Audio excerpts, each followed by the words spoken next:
Chapter 9. Daisy's Ball. Mrs. Shakespeare Smith would like to have Mr. John Brooke, Mr. Thomas Bangs, and Mr. Nathaniel Blake to come to her ball at 3 o'clock today. P.S. Nat must bring his fiddle so we can dance, and all the boys must be good or they cannot have any of the nice things we have cooked. This elegant invitation would, I fear, have been declined, but for the hint given in the last line of the postscript. "They have been cooking lots of goodies. I smelt 'em. Let's go," said Tommy. "We needn't stay after the feast, you know," added Demi. "I never went to a ball. What do you have to do?" asked Nat. "Oh, we just play be men and sit round stiff and stupid like grown-up folks and dance to please the girls. Then we eat up everything and come away as soon as we can." "I think I could do that," said Nat after considering Tommy's description for a minute. "All right, and say we'll come." And Demi dispatched the following gentlemanly reply. "We will all come. Please have lots to eat. J.B. Esquire." Great was the anxiety of the ladies about their first ball, because if everything went well, they intended to give a dinner party to the chosen few. "Aunt Jo likes to have the boys play with us, if they are not rough, so we must make them like our balls, then they will do them good," said Daisy, with her maternal air as she set the table and surveyed the store of refreshments with an anxious eye. "Demi and Nat will be good, but Tommy will do something bad. I know he will," replied Nan, shaking her head over the little cake basket which she was arranging.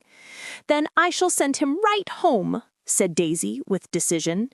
"People don't do so at parties. It isn't proper.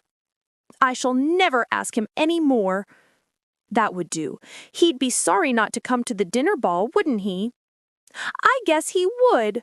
We'll have the splendidest things ever seen, won't we? Real soup with a ladle and a tureen," she meant tureen, "and a little bird for turkey, and gravy, and all kinds of nice vegetables." Daisy never could say vegetables properly and had given up trying. "It is most 3, and we ought to dress," said Nan, who had arranged a fine costume for the occasion and was anxious to wear it. "I am the mother, so I shan't dress up much," said Daisy, putting on a nightcap ornamented with a red bow, one of her aunt's long skirts, and a shawl. A pair of spectacles and a large pocket handkerchief completed her toilette, making a plump, rosy little matron of her. Nan had a wreath of artificial flowers, a pair of old pink slippers, a yellow scarf, a green muslin skirt, and a fan made of feathers from the duster. Also, as a last touch of elegance, a smelling bottle without any smell in it. "I am the daughter, so I rig up a good deal, and I must sing and dance and talk more than you do.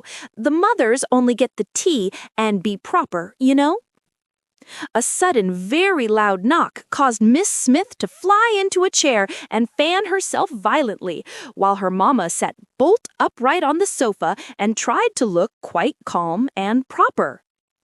Little Bess, who was on a visit, acted the part of maid and opened the door, saying with a smile, "Wart in, gentlemen, it's all ready." In honor of the occasion, the boys wore high paper collars, tall black hats, and gloves of every color and material, for they were an afterthought, and not a boy among them had a perfect pair. "Good day, Mum," said Demi in a deep voice, which was so hard to keep up that his remarks had to be extremely brief. Everyone shook hands and then sat down, looking so funny, yet so sober that the gentlemen forgot their manners and rolled in their chairs with laughter. "Oh, don't!" cried Mrs. Smith, much distressed. "You can't ever come again if you act so," added Miss Smith, rapping Mr. Bangs with her bottle because he laughed loudest. "I can't help it! You look so like Fury!" gasped Mr. Bangs with most uncourteous candor. "So do you, but I shouldn't be so rude as to say so. "He shan't come to the dinner ball, shall he, Daisy?" cried Nan indignantly. "I think we had better dance now. Did you bring your fiddle, sir?" asked Mrs. Smith, trying to preserve her polite composure. "It is outside the door," and Nat went to get it. "Better have tea first," proposed the unabashed Tommy, winking openly at Demi to remind him that the sooner the refreshments were secured, the sooner they could escape. "No, we never have supper first, and if you don't dance well, you won't have any supper at all, not one bit, sir," said Mrs. Smith so sternly that her wild guests saw she was not to be trifled with and grew overwhelmingly civil all at once. "I will take Mr. Bangs and teach him the polka, for he does not know it fit to be seen," added the hostess with a reproachful look that sobered Tommy at once. Nat struck up, and the ball opened with two couples who went conscientiously through a somewhat varied dance. The ladies did well because they liked it, but the gentlemen exerted themselves from more selfish motives, for each felt that he must earn his supper, and labored manfully toward that end. When everyone was out of breath, they were allowed to rest, and indeed, poor Mrs. Smith needed it, for her long dress had tripped her up many times. The little maid passed around molasses and water in such small cups that one guest actually emptied 9. I refrain from mentioning his name, because this mild beverage affected him so much that he put cup and all into his mouth at the 9th round, and choked himself publicly. "You must ask Nan to play and sing now," said Daisy to her brother, who sat looking very much like an owl, as he gravely regarded the festive scene between his high collars. "Give us a song, Mum," said the obedient guest, secretly wondering where the piano was.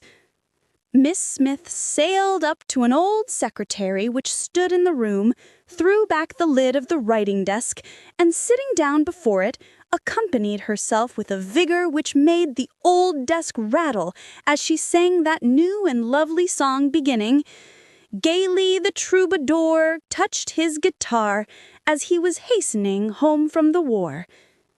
The gentlemen applauded so enthusiastically that she gave them Bounding Billows, Little Bo Peep, and other gems of song, till they were obliged to hint that they had had enough. Grateful for the praises bestowed upon her daughter, Mrs. Smith graciously announced, "Now we will have tea. Sit down carefully and don't grab." It was beautiful to see the air of pride with which the good lady did the honors of her table, and the calmness with which she bore the little mishaps that occurred. The best pie flew wildly on the floor when she tried to cut it with a very dull knife. The bread and butter vanished with a rapidity calculated to dismay a housekeeper's soul. And worst of all, the custards were so soft that they had to be drunk up instead of being eaten elegantly with the new tin spoons. I grieve to state that Miss Smith squabbled with the maid for the best jumble, which caused Bess to toss the whole dish into the air and burst out crying amid a rain of falling cakes. She was comforted by a seat at the table and the sugar bowl to empty. But during this flurry, a large plate of patties was mysteriously lost and could not be found. They were the chief ornament of the feast, and Mrs. Smith was indignant at the loss, for she had made them herself, and they were beautiful to behold.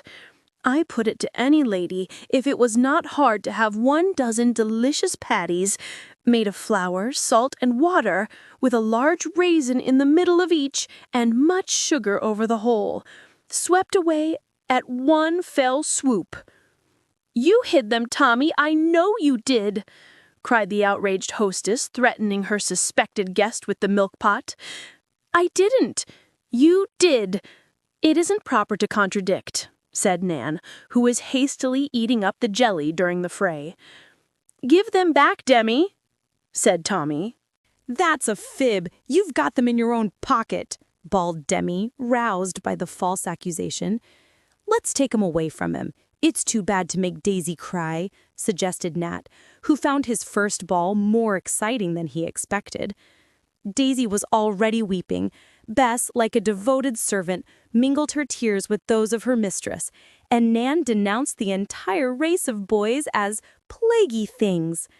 Meanwhile, the battle raged among the gentlemen, for when the two defenders of innocence fell upon the foe, that hardened youth entrenched himself behind a table and pelted them with the stolen tarts, which were very effective missiles, being nearly as hard as bullets. While his ammunition held out, the besieged prospered. But the moment the last patty flew over the parapet, the villain was seized, dragged howling from the room, and cast upon the hall floor in an ignominious heap. The conquerors then returned, flushed with victory, and while Demi consoled poor Mrs. Smith, Nat and Nan collected the scattered tarts, replaced each raisin in its proper bed, and rearranged the dish so that it really looked almost as well as ever. But their glory had departed, for the sugar was gone, and no one cared to eat them after the insult offered to them. "I guess we had better go," said Demi suddenly, as Aunt Jo's voice was heard on the stairs. Perhaps we had, and Nat hastily dropped a stray jumble that he had just picked up.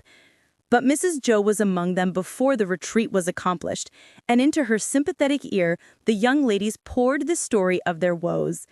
"No more balls for these boys till they have atoned for this bad behavior by doing something kind to you," said Mrs. Jo, shaking her head at the three culprits.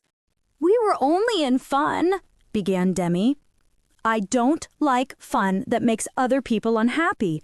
I am disappointed in you, Demi, for I hoped you would never learn to tease Daisy, such a kind little sister as she is to you." "Boys always tease their sisters. Tom says so," muttered Demi. "I don't intend that my boys shall, and I must send Daisy home if you cannot play happily together," said Aunt Jo soberly. At this awful threat, Demi sidled up to his sister, and Daisy hastily dried her tears, for to be separated was the worst misfortune that could happen to the twins. "Nat was bad too, and Tommy was baddest of all," observed Nan, fearing that two of the sinners would not get their fair share of punishment. "I'm sorry," said Nat, much ashamed. "I ain't," bawled Tommy through the keyhole, where he was listening with all his might.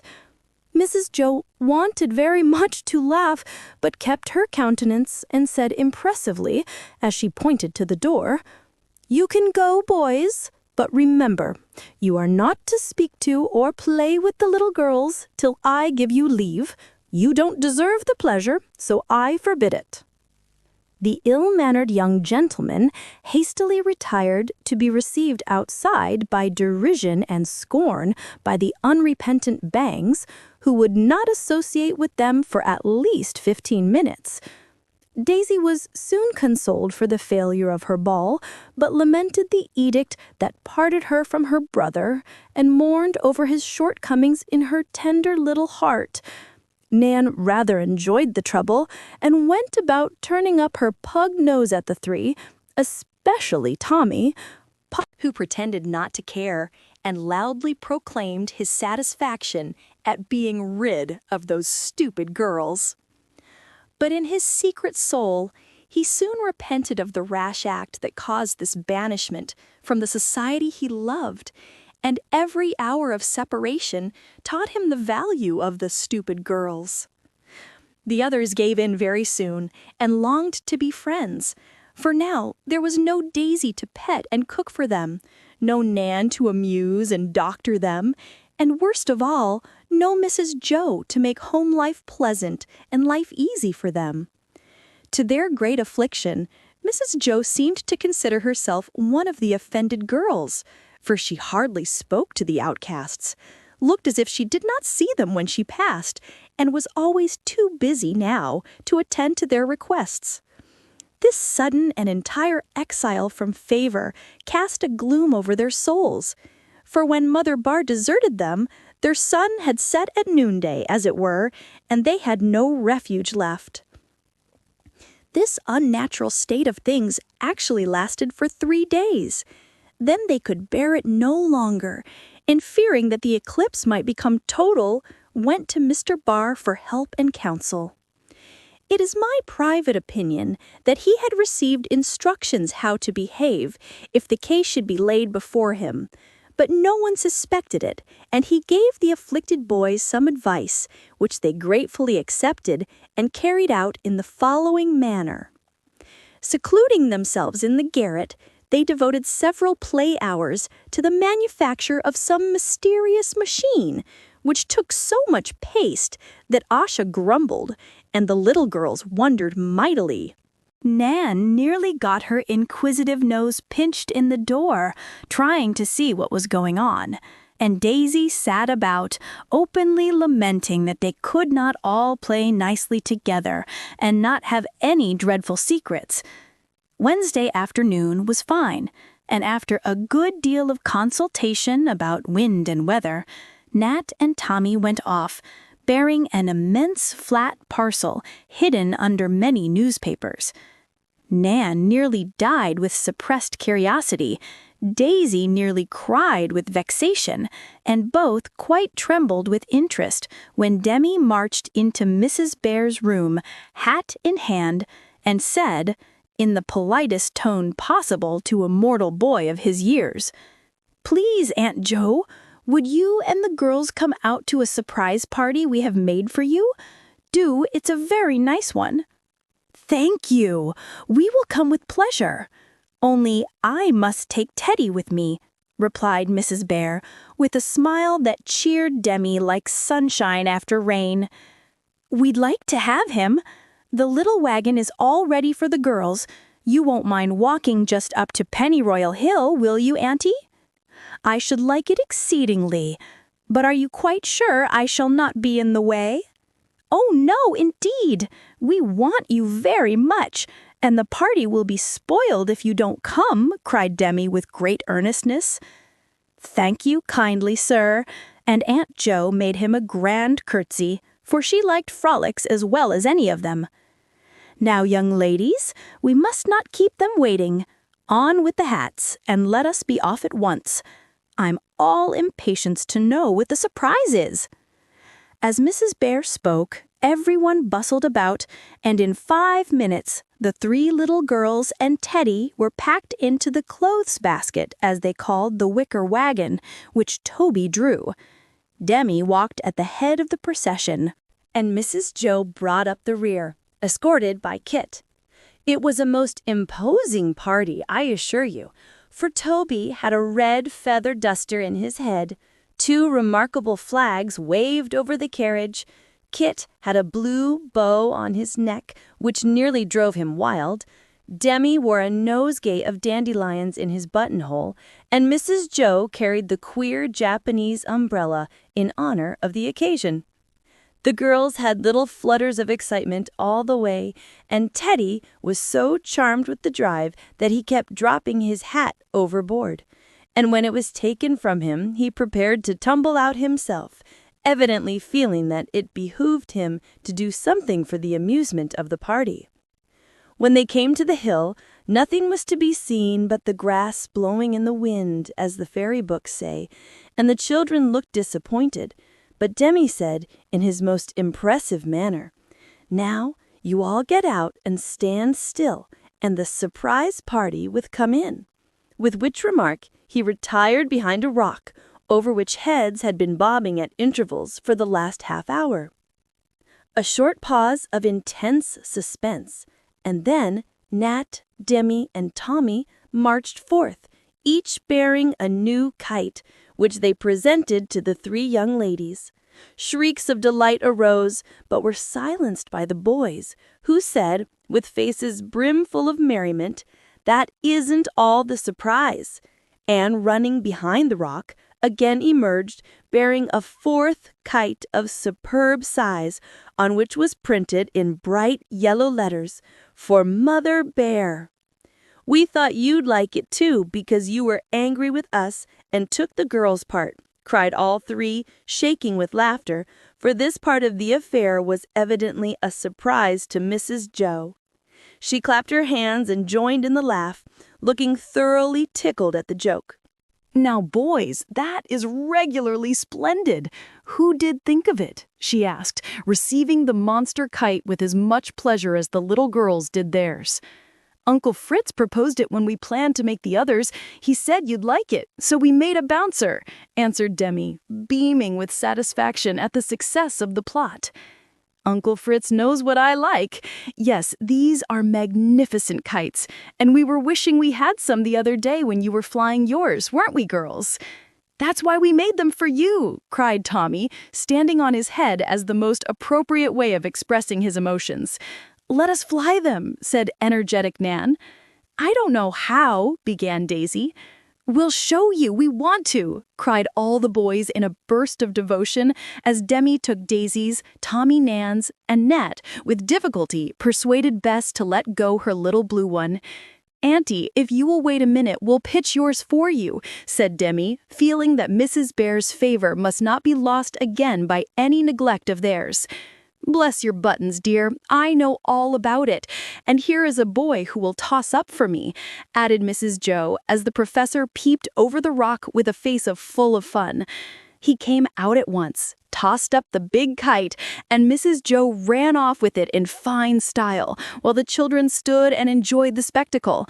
One by one, all the kites went up and floated far overhead like gay birds, balancing themselves on the fresh breeze that blew steadily over the hill.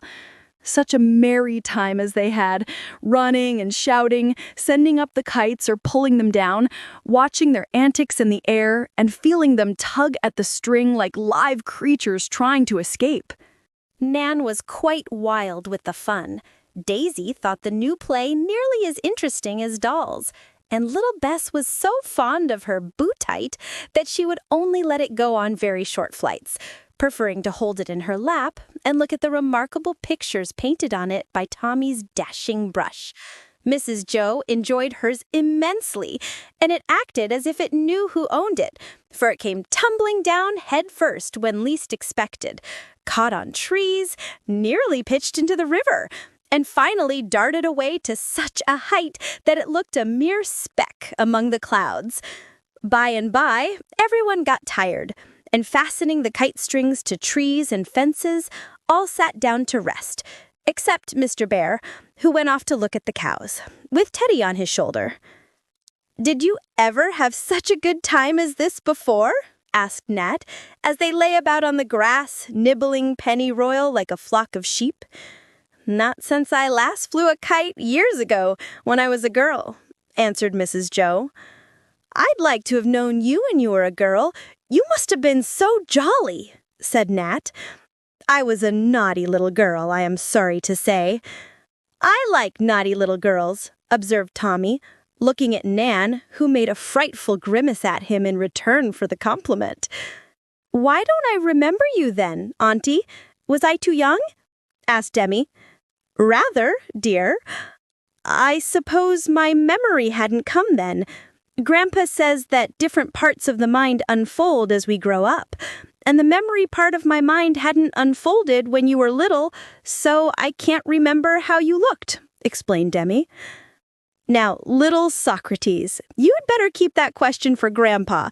It is beyond me," said Aunt Jo, putting on the extinguisher. "Well, I will. He knows about those things, and you don't," returned Demi, feeling that, on the whole, kites were better adapted to the comprehension of the present company. "Tell about the last time you flew a kite," said Nat, for Mrs. Jo had laughed as she spoke of it, and he thought it might be interesting. "Oh, it was only rather funny, for I was a great girl of 15 and was ashamed to be seen at such a play. So Uncle Teddy and I privately made our kites and stole away to fly them. We had a capital time and were resting as we are now, when suddenly we heard voices and saw a party of young ladies and gentlemen coming back from a picnic. Teddy did not mind, though he was rather a large boy to be playing with a kite, but I was in a great flurry, for I knew I should be sadly laughed at and never hear the last of it, because my wild ways amuse the neighbors as much as Nan's do us. "What shall I do?" I whispered to Teddy as the voices drew nearer and nearer. "I'll show you," he said, and whipping out his knife, he cut the strings. Away flew the kites, and when the people came up, we were picking flowers as properly as you please. They never suspected us, and we had a grand laugh over our narrow escape. "Were the kites lost, Auntie?" asked Daisy. "Quite lost, but I did not care, for I made up my mind that it would be best to wait till I was an old lady before I played with kites again. And you see, I have waited," said Mrs. Jo, beginning to pull in the big kite, for it was getting late. "Must we go now?" "I must, or you won't have any supper, and that sort of surprise party would not suit you, I think, my chickens." "Hasn't our party been a nice one?" asked Tommy complacently. "Splendid," answered everyone. "Do you know why? It is because your guests have behaved themselves and tried to make everything go well. You understand what I mean, don't you?" "Yes'm," was all the boys said, but they stole a shame-faced look at one another as they meekly shouldered their kites and walked home, thinking of another party where the guests had not behaved themselves and things had gone badly on account of it. Chapter 10. Home Again. July had come and haying begun. The little gardens were doing finely, and the long summer days were full of pleasant hours. The house stood open from morning till night, and the lads lived out of doors, except at school time. The lessons were short, and there were many holidays, for the Bhaers believed in cultivating healthy bodies by much exercise, and our short summers are best used in out-of-door work. Such a rosy, sunburned, hearty set as the boys became, such appetites as they had, such sturdy arms and legs as outgrew jackets and trousers, such laughing and racing all over the place, such antics in house and barn, such adventures in the tramps over hill and dale, and such satisfaction in the hearts of the worthy Bhaers as they saw their flock prospering in mind and body, I cannot begin to describe. Only one thing was needed to make them quite happy, and it came when they least expected it. One balmy night, when the little lads were in bed, the elder ones bathing down at the brook, and Mrs. Bhaer undressing Teddy in her parlor, he suddenly cried out, "Oh, my Danny!" and pointed to the window, where the moon shone brightly. "No, lovey, he is not there. It was the pretty moon," said his mother. "No, Danny at a window. Teddy saw him," persisted Baby, much excited. "It might have been," and Mrs. Bhaer hurried to the window, hoping it would prove true. But the face was gone, and nowhere appeared any signs of a mortal boy. She called his name, ran to the front door with Teddy in his little shirt, and made him call too, thinking the baby voice might have more effect than her own. No one answered, nothing appeared, and they went back much disappointed. Teddy would not be satisfied with the moon, and after he was in his crib, kept popping up his head to ask if Danny was not "tumin' soon." By and by he fell asleep. The lads trooped up to bed, the house grew still, and nothing but the chirp of the crickets broke the soft silence of the summer night. Mrs. Bhaer sat sewing, for the big basket was always piled with socks, full of portentous holes, and thinking of the lost boy. She had decided that Baby had been mistaken, and did not even disturb Mr. Bhaer by telling him of the child's fancy, for the poor man got little time to himself till the boys were abed, and he was busy writing letters. It was past 10 when she rose to shut up the house. As she paused a minute to enjoy the lovely scene from the steps, something white caught her eye on one of the haycocks scattered over the lawn. The children had been playing there all the afternoon, and, fancying that Nan had left her hat as usual, Mrs. Bhaer went out to get it. But as she approached, she saw that it was neither hat nor handkerchief, but a shirt-sleeve with a brown hand sticking out of it. She hurried round the haycock, and there lay Dan, fast asleep. Ragged, dirty, thin and worn out he looked, One foot was bare, the other tied up in the old gingham jacket which he had taken from his own back to use as a clumsy bandage for some hurt. He seemed to have hidden himself behind the haycock, but in his sleep had thrown out the arm that had betrayed him. He sighed and muttered as if his dreams disturbed him, and once when he moved, he groaned as if in pain, but still slept on quite spent with weariness.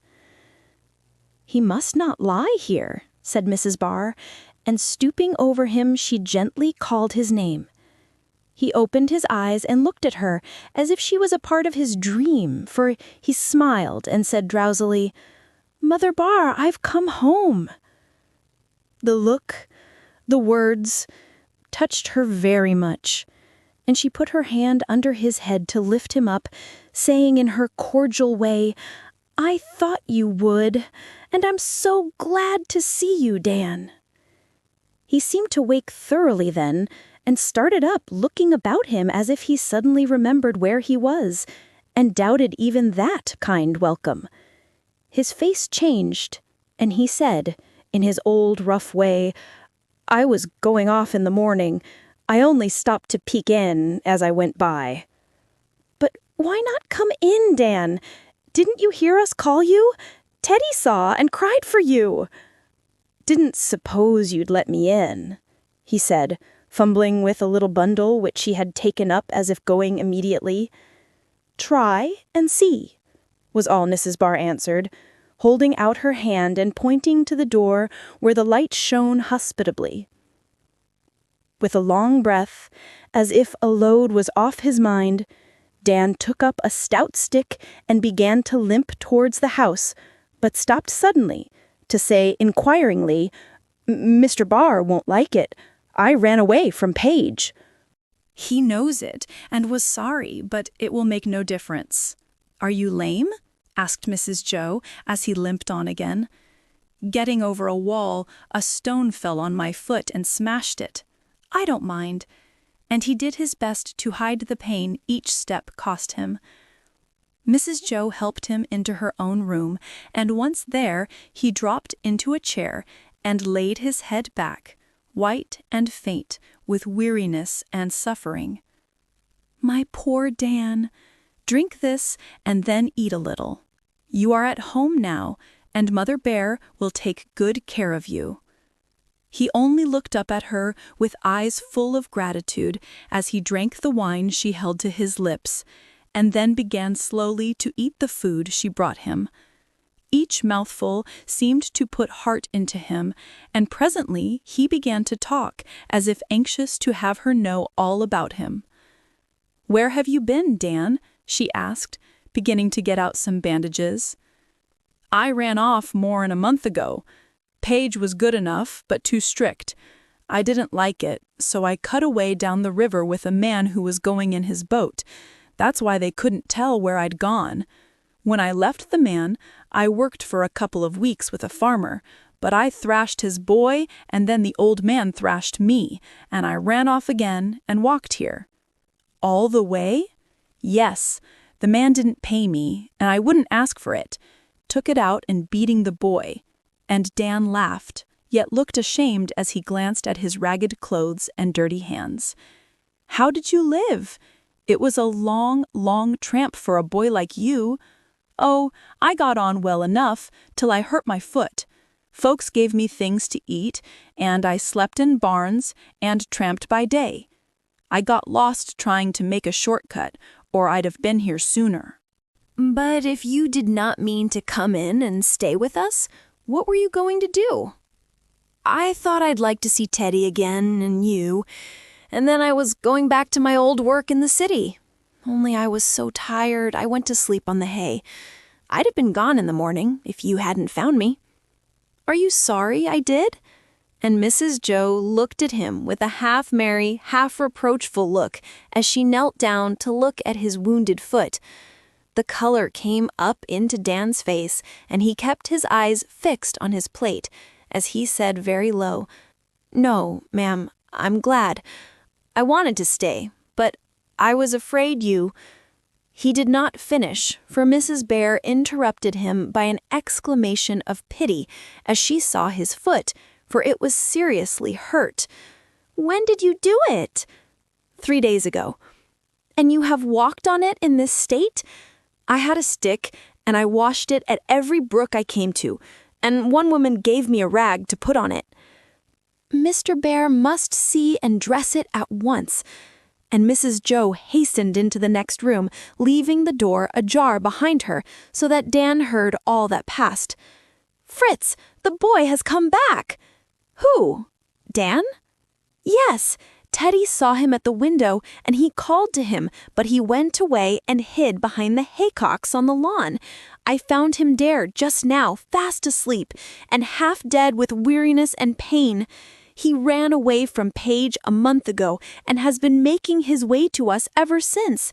He pretends that he did not mean to let us see him, but go on to the city and his old work after a look at us."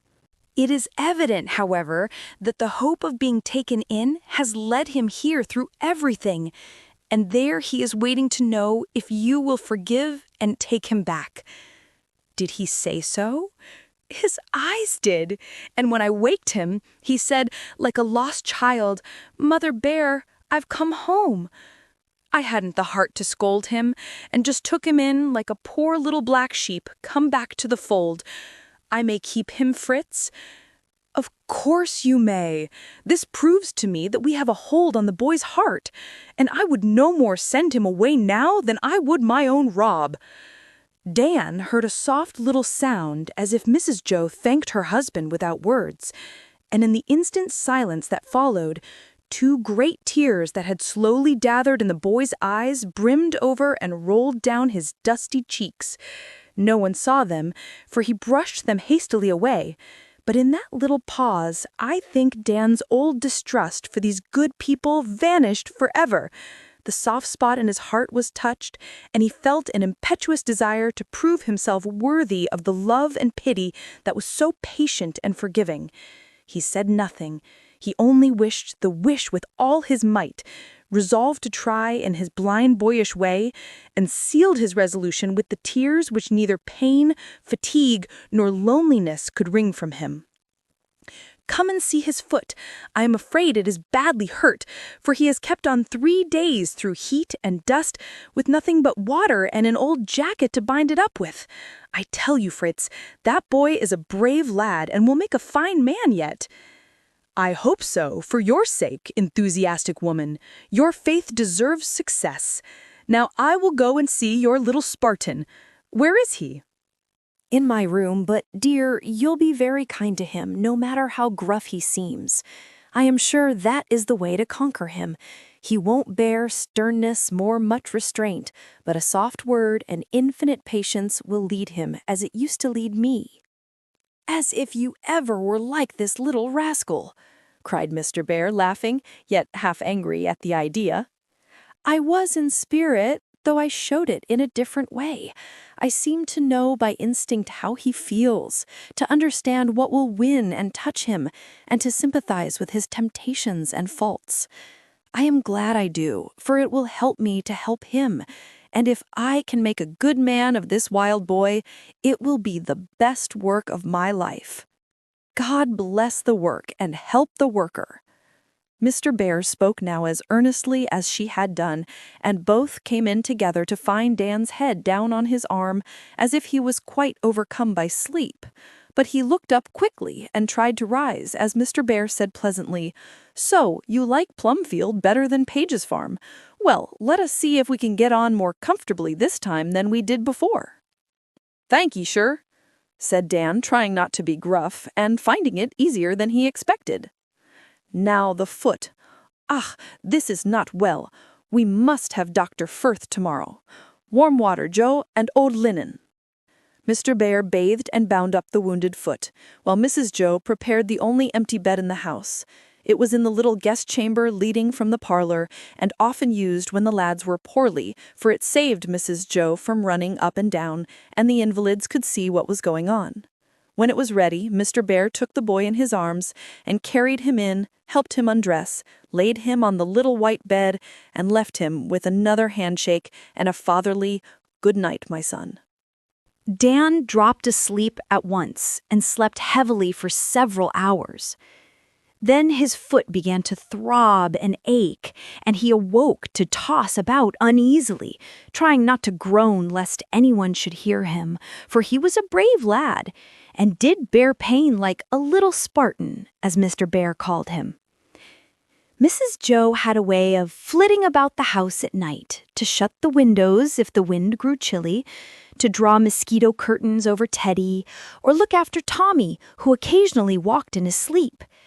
The least noise waked her, and as she often heard imaginary robbers, cats, and conflagrations, the doors stood open all about, so her quick ear caught the sound of Dan's little moans, and she was up in a minute.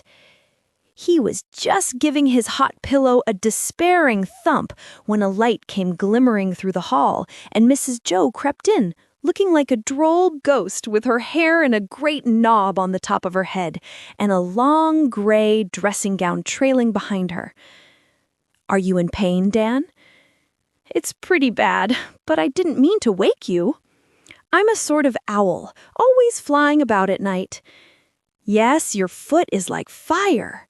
The bandages must be wet again." And away flapped the maternal owl for more cooling stuff, and a great mug of ice water. "Oh, that's so nice," sighed Dan.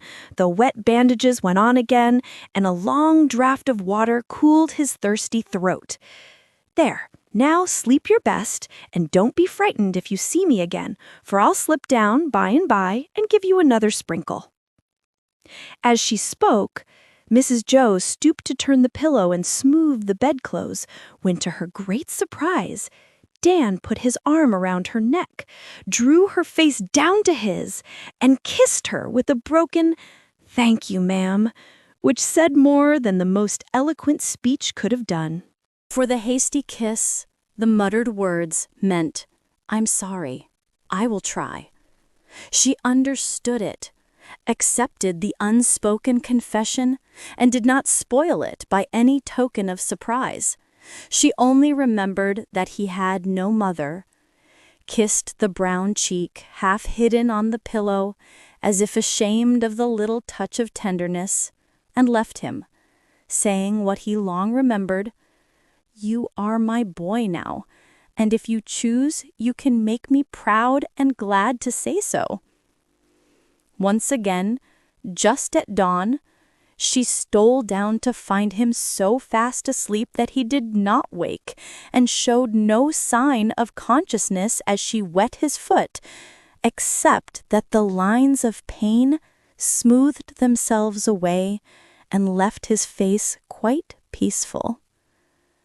The day was Sunday, and the house so still that he never waked till near noon, and looking round him, saw an eager little face peering in at the door. He held out his arms, and Teddy tore across the room to cast himself bodily upon the bed, shouting, "My Danny's tum!" as he hugged and wriggled with delight. Mrs. Bhaer appeared next, bringing breakfast, and never seeming to see how shamefaced Dan looked at the memory of the little scene last night. Teddy insisted on giving him his breakfast and fed him like a baby, which, as he was not very hungry, Dan enjoyed very much. Then came the doctor, and the poor Spartan had a bad time of it, for some of the little bones in his foot were injured, and putting them to rights was such a painful job that Dan's lips were white, and great drops stood on his forehead, though he never cried out, and only held Mrs. Jo's hand so tight that it was red long afterwards. "You must keep this boy quiet for a week at least, and not let him put his foot to the ground. By that time I shall know whether he may hop a little with a crutch or stick to his bed for a while longer," said Dr. Firth, putting up the shining instruments that Dan did not like to see. "It will get well sometime, won't it?" he asked, looking alarmed at the word crutches. "I hope so." And with that, the doctor departed, leaving Dan much depressed, for the loss of a foot is a dreadful calamity to an active boy. "Don't be troubled. I am a famous nurse, and we will have you tramping about as well as ever in a month," said Mrs. Jo, taking a hopeful view of the case. But the fear of being lame haunted Dan, and even Teddy's caresses did not cheer him. So Mrs. Jo proposed that one or two of the boys should come in and pay him a little visit, and asked whom he would like to see. "Nat and Demi. I'd like my hat, too. There's something in it I guess they'd like to see. I suppose you threw away my bundle of plunder?" said Dan, looking rather anxious as he put the question.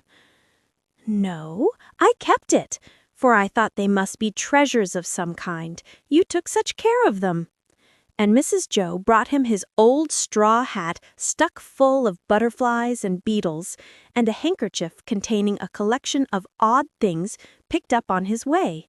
Birds' eggs, carefully done up in moss, curious shells and stones, bits of fungus, and several little crabs in a state of great indignation at their imprisonment. "Could I something to put these fellers in?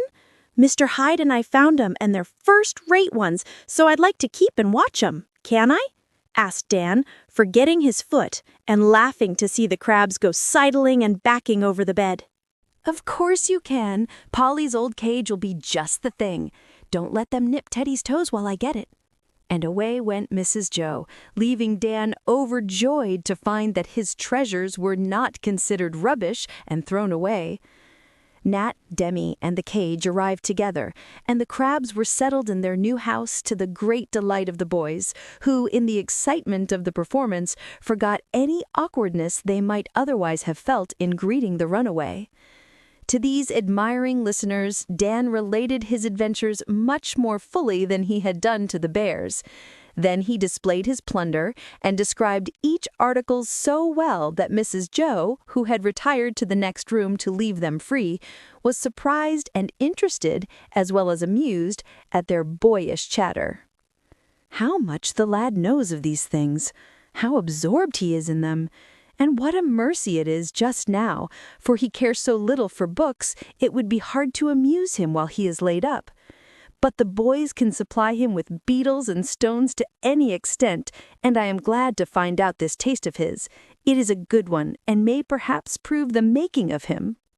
If he should turn out a great naturalist, and Nat a musician, I should have cause to be proud of this year's work." And Mrs. Jo sat smiling over her book as she built castles in the air, just as she used to do when a girl, only then they were for herself, and now they were for other people, which is the reason perhaps that some of them came to pass in reality, for charity is an excellent foundation to build anything upon. Nat was most interested in the adventures, but Demi enjoyed the beetles and butterflies immensely, drinking in the history of their changeful little lives as if it were a new and lovely sort of fairy tale, for, even in his plain way, Dan told it well, and found great satisfaction in the thought that here at least the small philosopher could learn of him. So interested were they in the account of catching a muskrat, whose skin was among the treasures, that Mr. Bhaer had to come himself to tell Nat and Demi it was time for the walk. Dan looked so wistfully after them as they ran off that Father Bhaer proposed carrying him to the sofa in the parlor for a little change of air and scene. When he was established, and the house quiet, Mrs. Jo, who sat nearby showing Teddy pictures, said in an interested tone, as she nodded towards the treasure still in Dan's hands, "Where did you learn so much about these things? I always liked 'em, but didn't know much till Mr. Hyde told me. Oh, he was a man who lived round in the woods, studying these things. I don't know what you call 'em, and wrote about frogs and fishes and so on. He stayed at Page's and used to want me to go and help him, and it was great fun, 'cause he told me ever so much and was uncommon jolly and wise. Hope I'll see him again sometime." "I hope you will," said Mrs. Jo, for Dan's face had brightened up, and he was so interested in the matter that he forgot his usual taciturnity. Why, he could make birds come to him, and rabbits and squirrels didn't mind him any more than if he was a tree. Did you ever tickle a lizard with a straw? Asked Dan eagerly. No, but I should like to try it. Well, I've done it, and it's so funny to see him turn over and stretch out. They like it so much. Mr. Hyde used to do it, and he'd make snakes listen to him while he whistled, and he knew just when certain flowers would blow, and bees wouldn't sting him. And he'd tell the wonderfulest things about fish and flies and the Indians and the rocks. I think you were so fond of going with Mr. Hyde, you rather neglected Mr. Page, said Mrs. Jo slyly. Yes, I did. I hated to have to weed and hoe when I might be tramping around with Mr. Hyde. Page thought such things silly and called Mr. Hyde crazy because he'd lay hours watching a trout or a bird. Suppose you say lie instead of lay. It is better grammar, said Mrs. Jo very gently, and then added, yes, Page is a thorough farmer and would not understand that a naturalist's work was just as interesting and perhaps just as important as his own. Now, Dan, if you really love these things, as I think you do, and I am glad to see it, you shall have time to study them and books to help you. But I want you to do something besides, and to do it faithfully, else you will be sorry by and find that you have got to begin again. Yes, ma'am, said Dan meekly, and looked a little scared by the serious tone of the last remarks, for he hated books, yet had evidently made up his mind to study anything she proposed.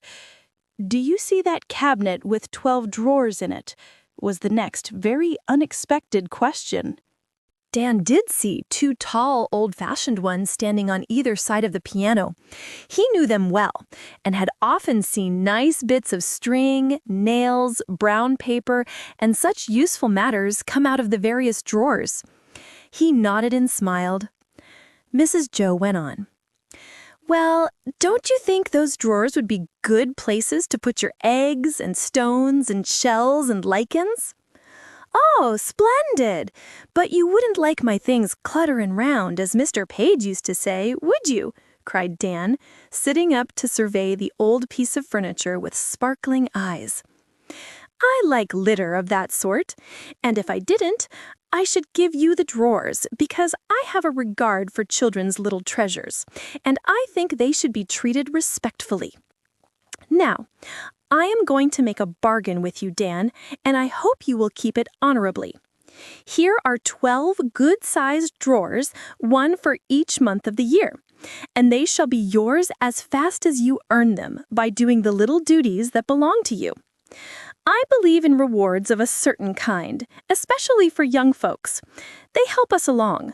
And though we may begin by being good for the sake of the reward, if it is rightly used, we shall soon learn to love goodness for itself. Do you have 'em? Asked Dan, looking as if this was new talk for him. Yes, indeed. I haven't learned to get on without them yet. My rewards are not drawers or presents or holidays, but they are things which I like as much as you do the others.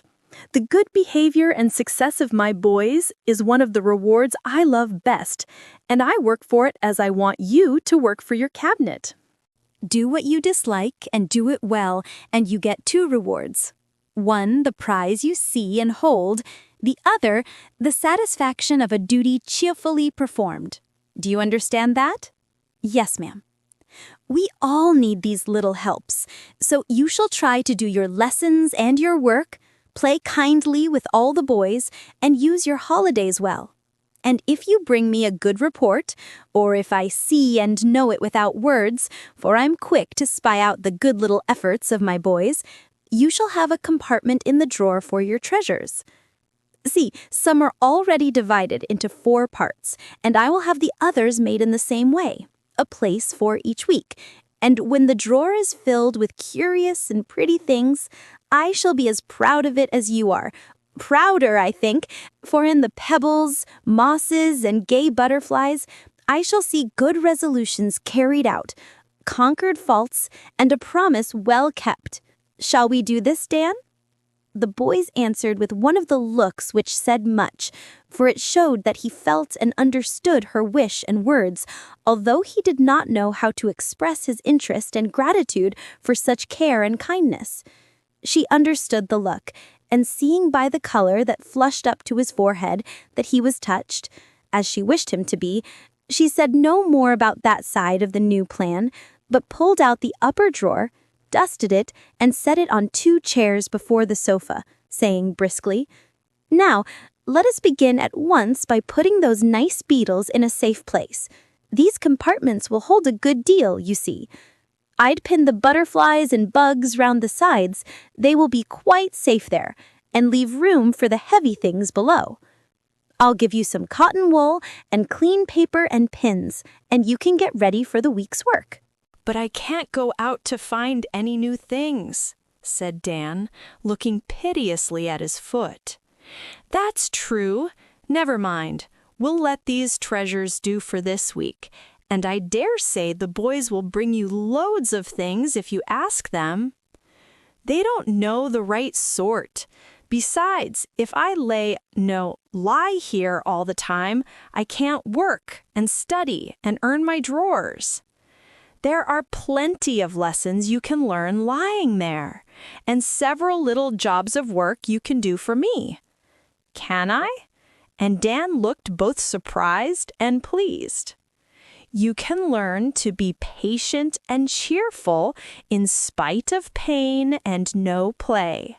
You can amuse Teddy for me, wind cotton, read to me when I sew, and do many things without hurting your foot, which will make the days pass quickly and not be wasted ones."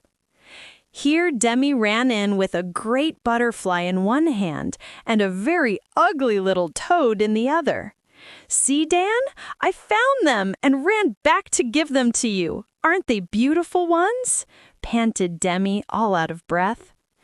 Dan laughed at the toad and said he had no place to put him, but the butterfly was a beauty, and if Mrs. Jo would give him a big pin, he would stick it right up in the drawer. "I don't like to see the poor thing struggle on a pin. If it must be killed, let's put it out of pain at once with a drop of camphor," said Mrs. Jo, getting out the bottle. "I know how to do it. Mr. Hyde always killed him that way, but I didn't have any camphor, so I use a pin." And Dan gently poured a drop on the insect's head, when the pale green wings fluttered an instant and then grew still. This dainty little execution was hardly over when Teddy shouted from the bedroom, "Oh, the little crabs are out, and the big one's eaten them all up." Demi and his aunt ran to the rescue and found Teddy dancing excitedly in a chair, while 2 little crabs were scuttling about the floor, having got through the wires of the cage. A third was clinging to the top of the cage, evidently in terror of his life, for below appeared a sad yet funny sight. The big crab had wedged himself into the little recess where Polly's cup used to stand, and there he sat, eating one of his relations in the coolest way. All the claws of the poor victim were pulled off, and he was turned upside down, his upper shell held in one claw close under the mouth of the big crab like a dish, while he leisurely ate out of it with the other claw, pausing now and then to turn his queer bulging eyes from side to side, and to put out a slender tongue and lick them in a way that made the children scream with laughter. Mrs. Jo carried the cage in for Dan to see the sight, while Demi caught and confined the wanderers under an inverted washbowl. "I'll have to let these fellers go, for I can't keep 'em in the house," said Dan, with evident regret. "I'll take care of them for you if you will tell me how, and they can live in my turtle tank just as well as not," said Demi, who found them more interesting even than his beloved slow turtles. So Dan gave him directions about the wants and habits of the crabs, and Demi bore them away to introduce them to their new home and neighbors. "What a good boy he is," said Dan, carefully settling the first butterfly, and remembering that Demi had given up his walk to bring it to him. "He ought to be, for a great deal has been done to make him so." "He's had folks to tell him things and to help him. I haven't," said Dan with a sigh, thinking of his neglected childhood, a thing he seldom did, and feeling as if he had not had fair play somehow. I know it, dear.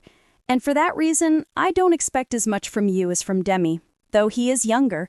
You shall have all the help that we can give you now, and I hope to teach you how to help yourself in the best way. Have you forgotten what Father Bhaer told you when you were here before about wanting to be good and asking God to help you? No, ma'am? Do you try that way still? No, ma'am? Will you do it every night to please me? Yes, ma'am. Very soberly. I shall depend on it, and I think I shall know if you are faithful to your promise. For these things always show to people who believe in them, though not a word is said.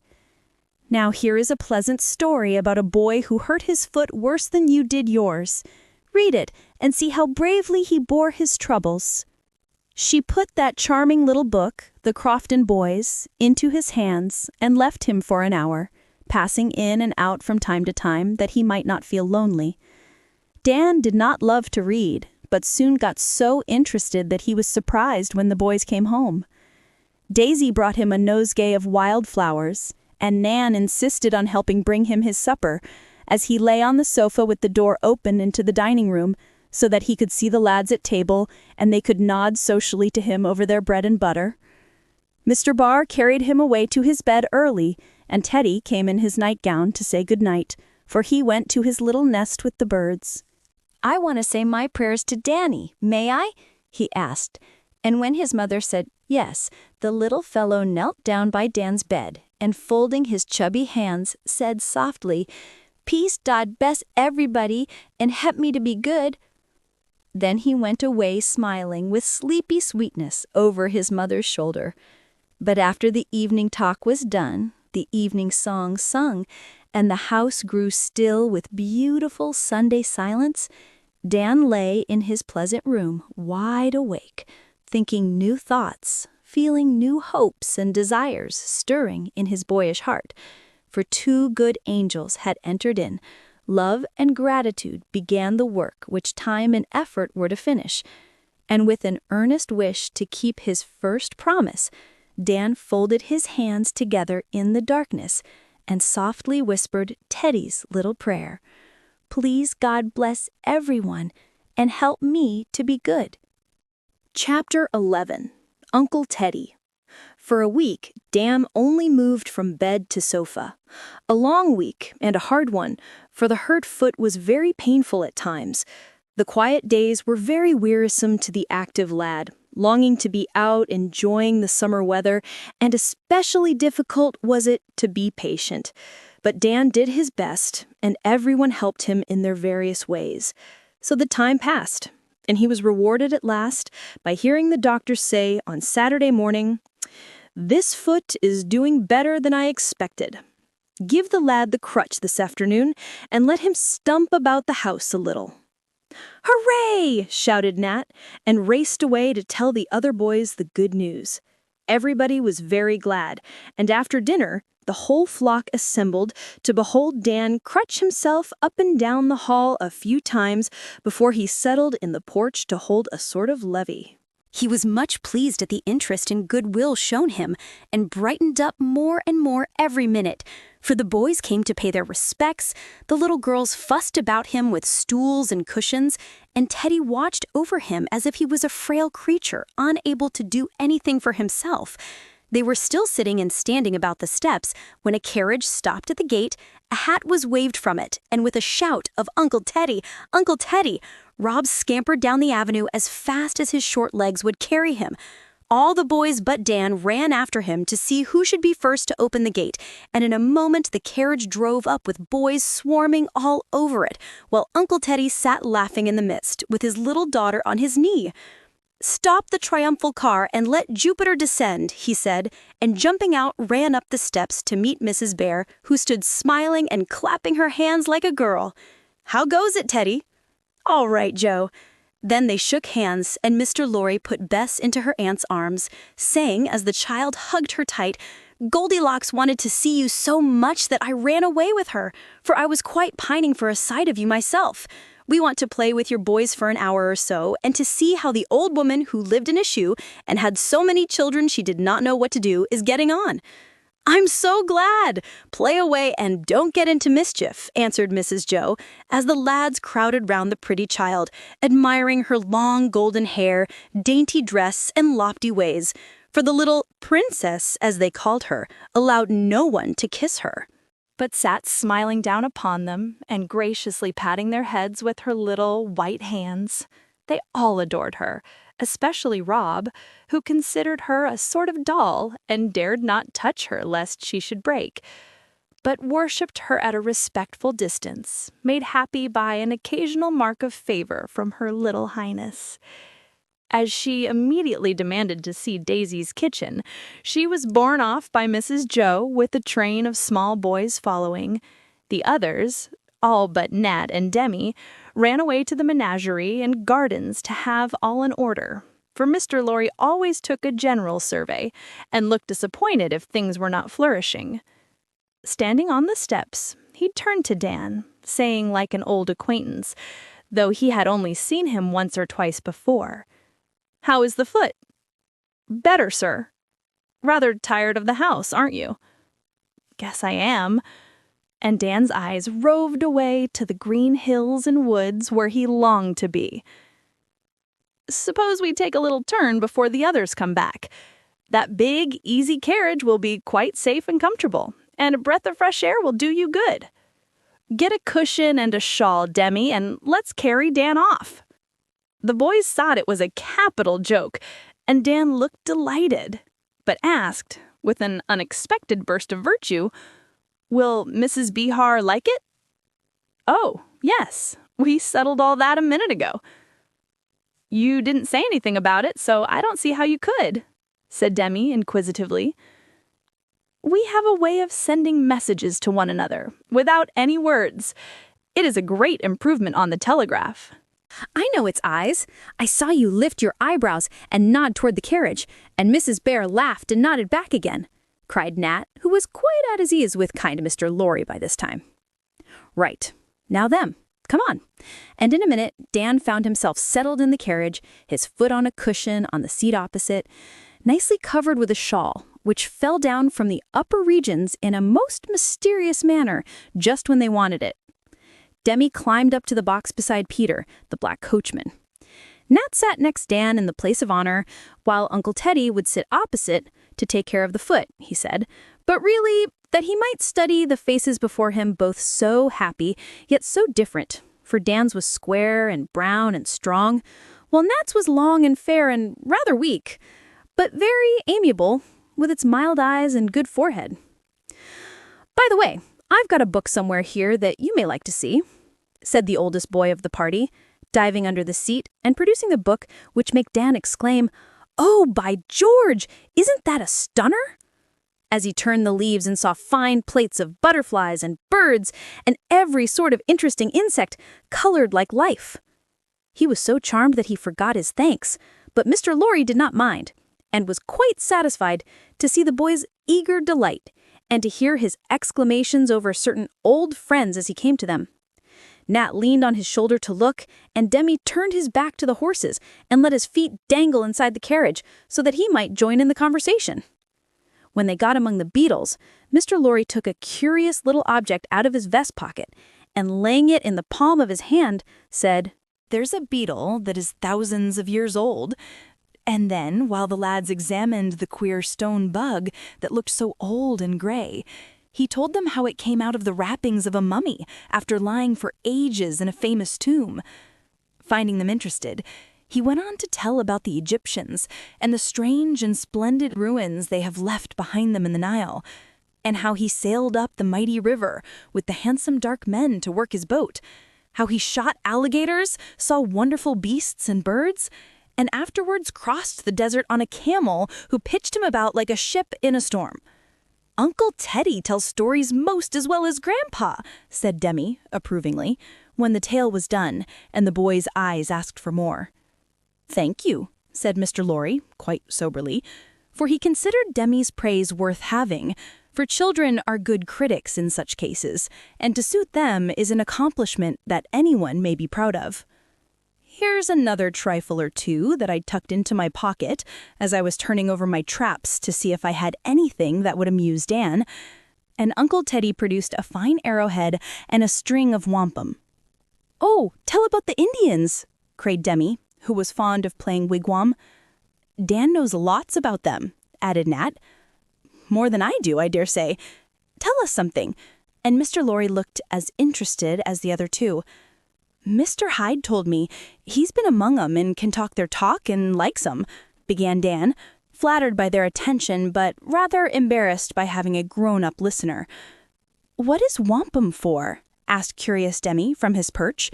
The others asked questions likewise, and before he knew it, Dan was reeling off all Mr. Hyde had told him as they sailed down the river a few weeks before. Mr. Lorry listened well, but found the boy more interesting than the Indians, for Mrs. Jo had told him about Dan, and he rather took a fancy to the wild lad, who ran away as he himself had often longed to do, and who was slowly getting tamed by pain and patience.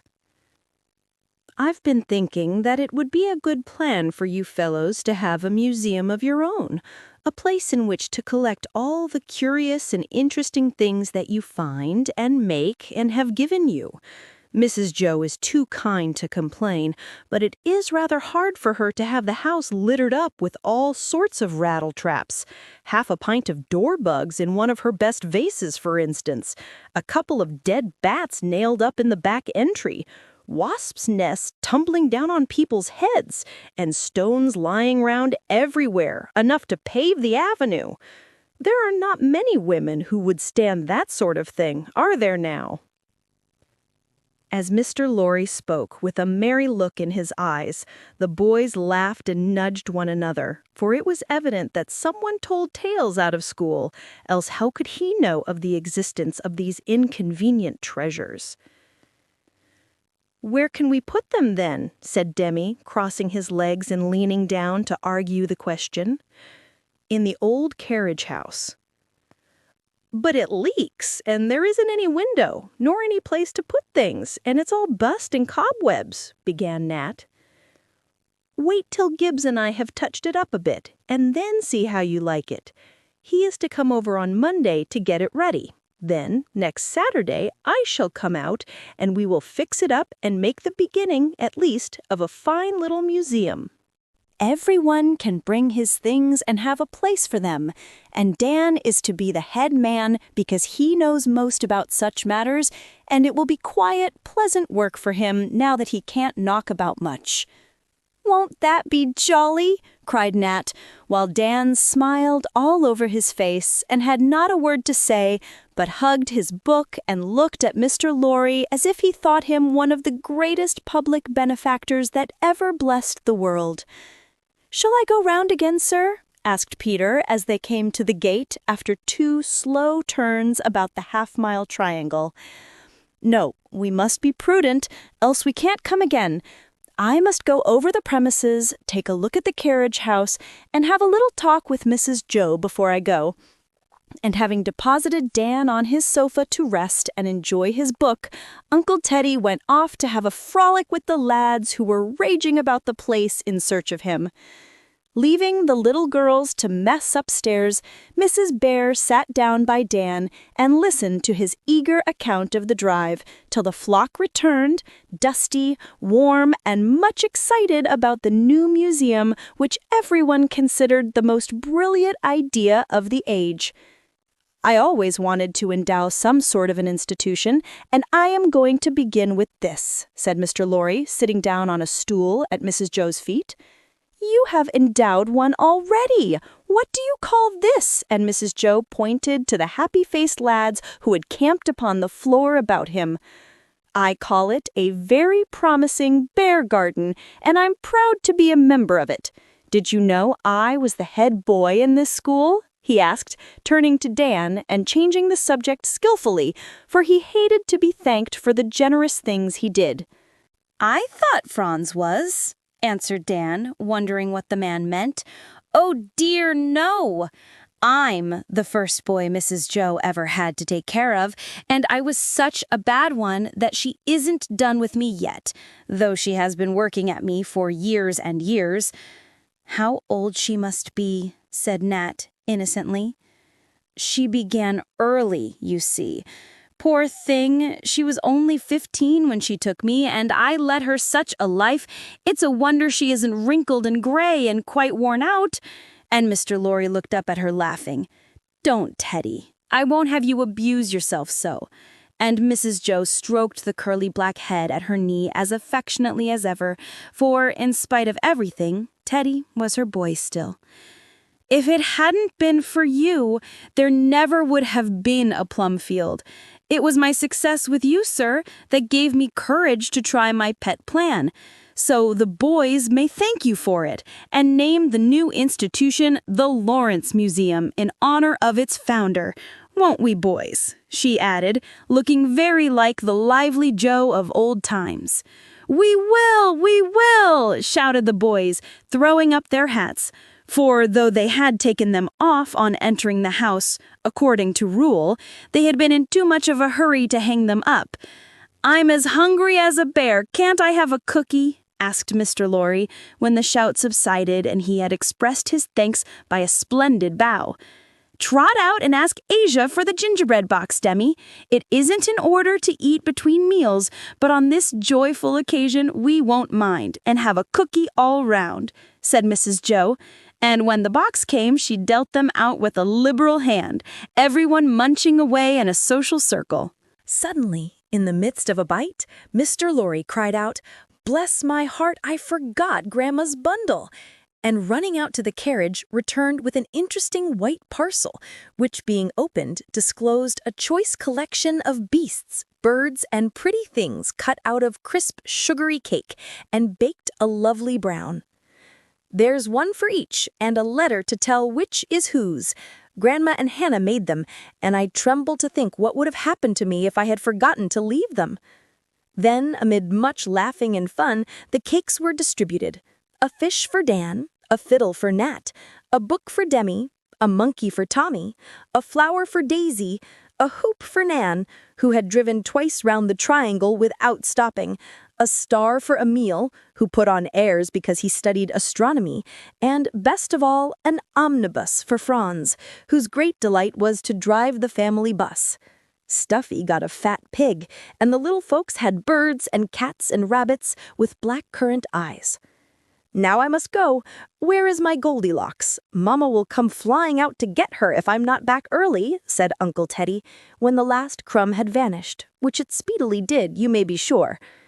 The young ladies had gone into the garden, and while they waited till Franz looked them up, Jo and Lorry stood at the door talking together.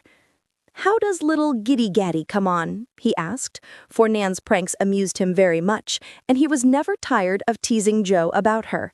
"Nicely. She is getting quite mannerly, and begins to see the error of her wild ways. Don't the boys encourage her in them?" Yes, but I keep talking, and lately she has improved much. You saw how prettily she shook hands with you and how gentle she was with Bess. Daisy's example has its effect upon her, and I'm quite sure that a few months will work wonders." Here, Mrs. Jo's remarks were cut short by the appearance of Nan tearing around the corner at a breakneck pace, driving a meddlesome team of 4 boys, and followed by Daisy trundling Bess in a wheelbarrow. Hat off, hair flying, whip cracking, and barrow bumping, up they came in a cloud of dust, looking as wild a set of little hoydens as one would wish to see. "So, these are the model children, are they? It's lucky I didn't bring Mrs. Curtis out to see your school for the cultivation of morals and manners. She would never have recovered from the shock of this spectacle," said Mr. Lorry, laughing at Mrs. Jo's premature rejoicing over Nan's improvement. "Laugh away, I'll succeed yet. As you used to say at college, quoting some professor, though the experiment has failed, the principle remains the same," said Mrs. Bhaer, joining in the merriment. "I'm afraid Nan's example is taking effect upon Daisy instead of the other way. Look at my little princess. She has utterly forgotten her dignity and is screaming like the rest. Young ladies, what does this mean?" And Mr. Lorry rescued his small daughter from impending destruction, for the 4 horses were champing their bits and curveting madly all about her as she sat brandishing a great whip in both hands. "Hi, go long," cried the princess, giving such a flourish with her whip that the horses ran away and were seen no more. "My precious child, come away from this ill-mannered crew before you are quite spoiled. Goodbye, Jo. Next time I come, I shall expect to find the boys making patchwork. It wouldn't hurt them a bit. I don't give in, mind you, for my experiments always fail a few times before they succeed. Love to Amy and my blessed Marmee," called Mrs. Jo, as the carriage drove away, and the last Mr. Lorry saw of her, she was consoling Daisy for her failure by a ride in the wheelbarrow and looking as if she liked it. Great was the excitement all the week about the repairs in the carriage house, which went briskly on in spite of the incessant questions, advice, and meddling of the boys. Old Gibbs was nearly driven wild with it all, but managed to do his work nevertheless, and by Friday night the place was all in order. Roof mended, shelves up, walls whitewashed, a great window cut at the back which let in a flood of sunshine and gave them a fine view of the brook, the meadows, and the distant hills. And over the great door, painted in red letters, was "The Lawrence Museum." All Saturday morning the boys were planning how it should be furnished with their spoils, and when Mr. Lorry arrived, bringing an aquarium which Mrs. Amy said she was tired of, their rapture was great. The afternoon was spent in arranging things, and when the running and lugging and hammering was over, the ladies were invited to behold the institution. It certainly was a pleasant place, airy, clean, and bright. A hop vine shook its green bells round the open window. The pretty aquarium stood in the middle of the room, with some delicate water plants rising above the water, and goldfish showing their brightness as they floated to and fro below. On either side of the window were rows of shelves ready to receive the curiosities yet to be found. Dan's tall cabinet stood before the great door, which was fastened up, while the small door was to be used. On the cabinet stood a queer Indian idol, very ugly but very interesting.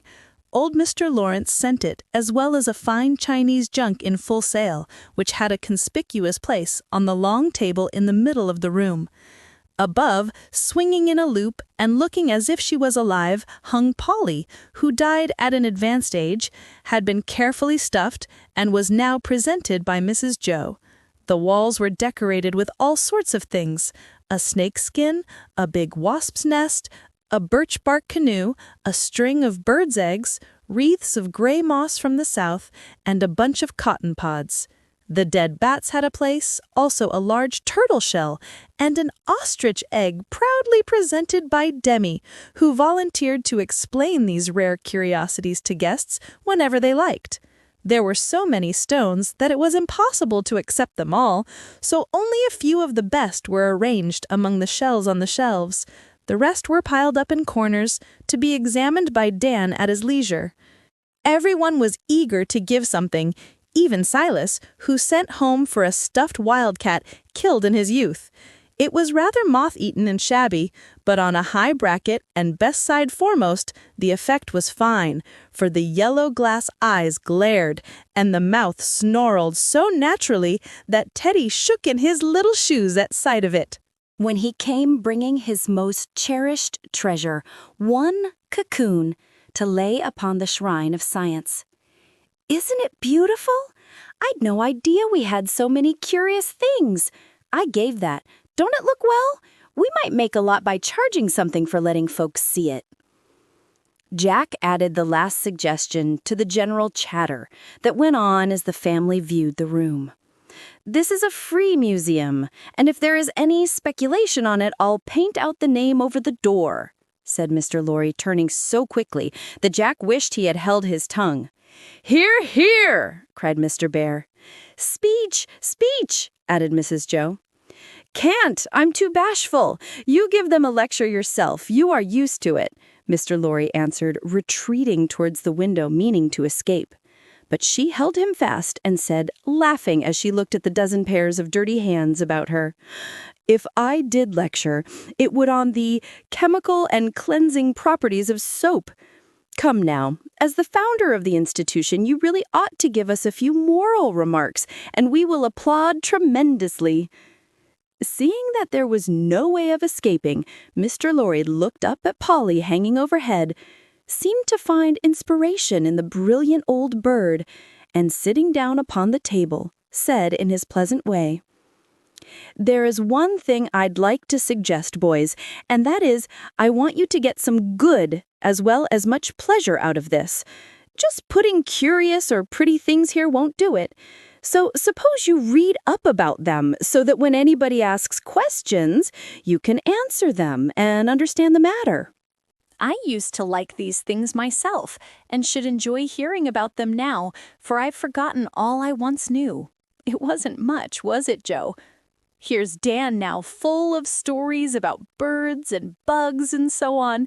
Let him take care of the museum, and once a week, the rest of you take turns to read a composition, or tell about some animal, mineral, or vegetable.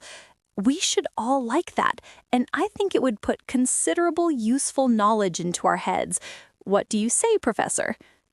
I like it much, and will give the lads all the help I can, but they will need books to read up these new subjects, and we have not many, I fear," began Mr. Bhaer, looking much pleased, planning many fine lectures on geology, which he liked. "We should have a library for the special purpose." "Is that a useful sort of book, Dan?" asked Mr. Lorry, pointing to the volume that lay open by the cabinet. "Oh, yes, it tells all I want to know about insects. I had it here to see how to fix the butterflies right. I covered it so it is not hurt." And Dan caught it up, fearing the lender might think him careless. "Give it here a minute." And pulling out his pencil, Mr. Lorry wrote Dan's name in it, saying as he set the book up on one of the corner shelves, where nothing stood but a stuffed bird without a tail, "There, that is the beginning of the museum library. I'll hunt up some more books, and Demi shall keep them in order. Where are those jolly little books we used to read? Insect Architecture or some such name, all about ants having battles and bees having queens, and crickets eating holes in our clothes and stealing milk and larks of that sort? In the garret at home, I'll have them sent out, and we will plunge into natural history with a will," said Mrs. Jo, ready for anything. "Won't it be hard to write about such things?" asked Nat, who hated compositions. "At first, perhaps, but you will soon like it. If you think that hard, how would you like to have this subject given to you, as it was to a girl of 13? A conversation between Themistocles, Aristides, and Pericles on the proposed appropriation of funds of the Confederacy of Delos for the ornamentation of Athens," said Mrs. Jo. The boys groaned at the mere sound of the long names, and the gentlemen laughed at the absurdity of the lesson. "Did she write it?" asked Demi, in an awe-stricken tone. "Yes, but you can imagine what a piece of work she made of it, though she was rather a bright child." "I'd like to have seen it," said Mr. Bhaer. "Perhaps I can find it for you. I went to school with her." And Mrs. Jo looked so wicked that everyone knew who the little girl was. Hearing about this fearful subject for a composition quite reconciled the boys to the thought of writing about familiar things. Wednesday afternoon was appointed for the lectures, as they preferred to call them, for some chose to talk instead of write. Mr. Bhaer promised a portfolio in which the written productions should be kept, and Mrs. Bhaer said she would attend the course with great pleasure. Then the dirty-handed society went off to wash, followed by the professor, trying to calm the anxiety of Rob, who had been told by Tommy that all water was full of invisible pollywogs. "I like your plan very much, only don't be too generous, Teddy," said Mrs. Bhaer when they were left alone. "You know most of the boys have got to paddle their own canoes when they leave us, and too much sitting in the lap of luxury will unfit them for it. I'll be moderate. but do let me amuse myself. I get desperately tired of business sometimes, and nothing freshens me up like a good frolic with your boys. I like that Dan very much, Jo. He isn't demonstrative, but he has the eye of a hawk, and when you have tamed him a little, he will do you credit." "I'm so glad you think so. Thank you very much for your kindness to him, especially for this museum affair. It will keep him happy while he is lame, give me a chance to soften and smooth this poor, rough lad, and make him love us. What did inspire you with such a beautiful, helpful idea, Teddy?" asked Mrs. Bhaer, glancing back at the pleasant room as she turned to leave it. Laurie took both her hands in his and answered with a look that made her eyes fill with happy tears.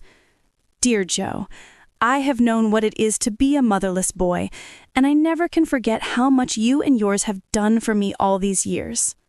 Chapter 12. Huckleberries. There was a great clashing of tin pails, much running to and fro, and frequent demands for something to eat one August afternoon, for the boys were going huckleberrying, and made as much stir about it as if they were setting out to find the Northwest Passage. "Now, my lads, get off as quietly as you can, for Rob is safely out of the way and won't see you," said Mrs. Bhaer, as she tied Daisy's broad-brimmed hat and settled the great blue pinafore in which she had enveloped Nan. But the plan did not succeed, for Rob had heard the bustle, decided to go, and prepared himself without a thought of disappointment. The troop was just getting underway when the little man came marching downstairs with his best hat on, a bright tin pail in his hand, and a face beaming with satisfaction.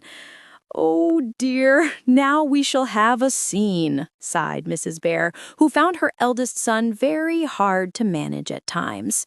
"I'm all ready," said Rob, and took his place in the ranks with such perfect unconsciousness of his mistake that it really was very hard to undeceive him.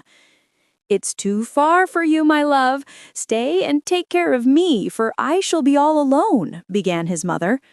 "You've got Teddy.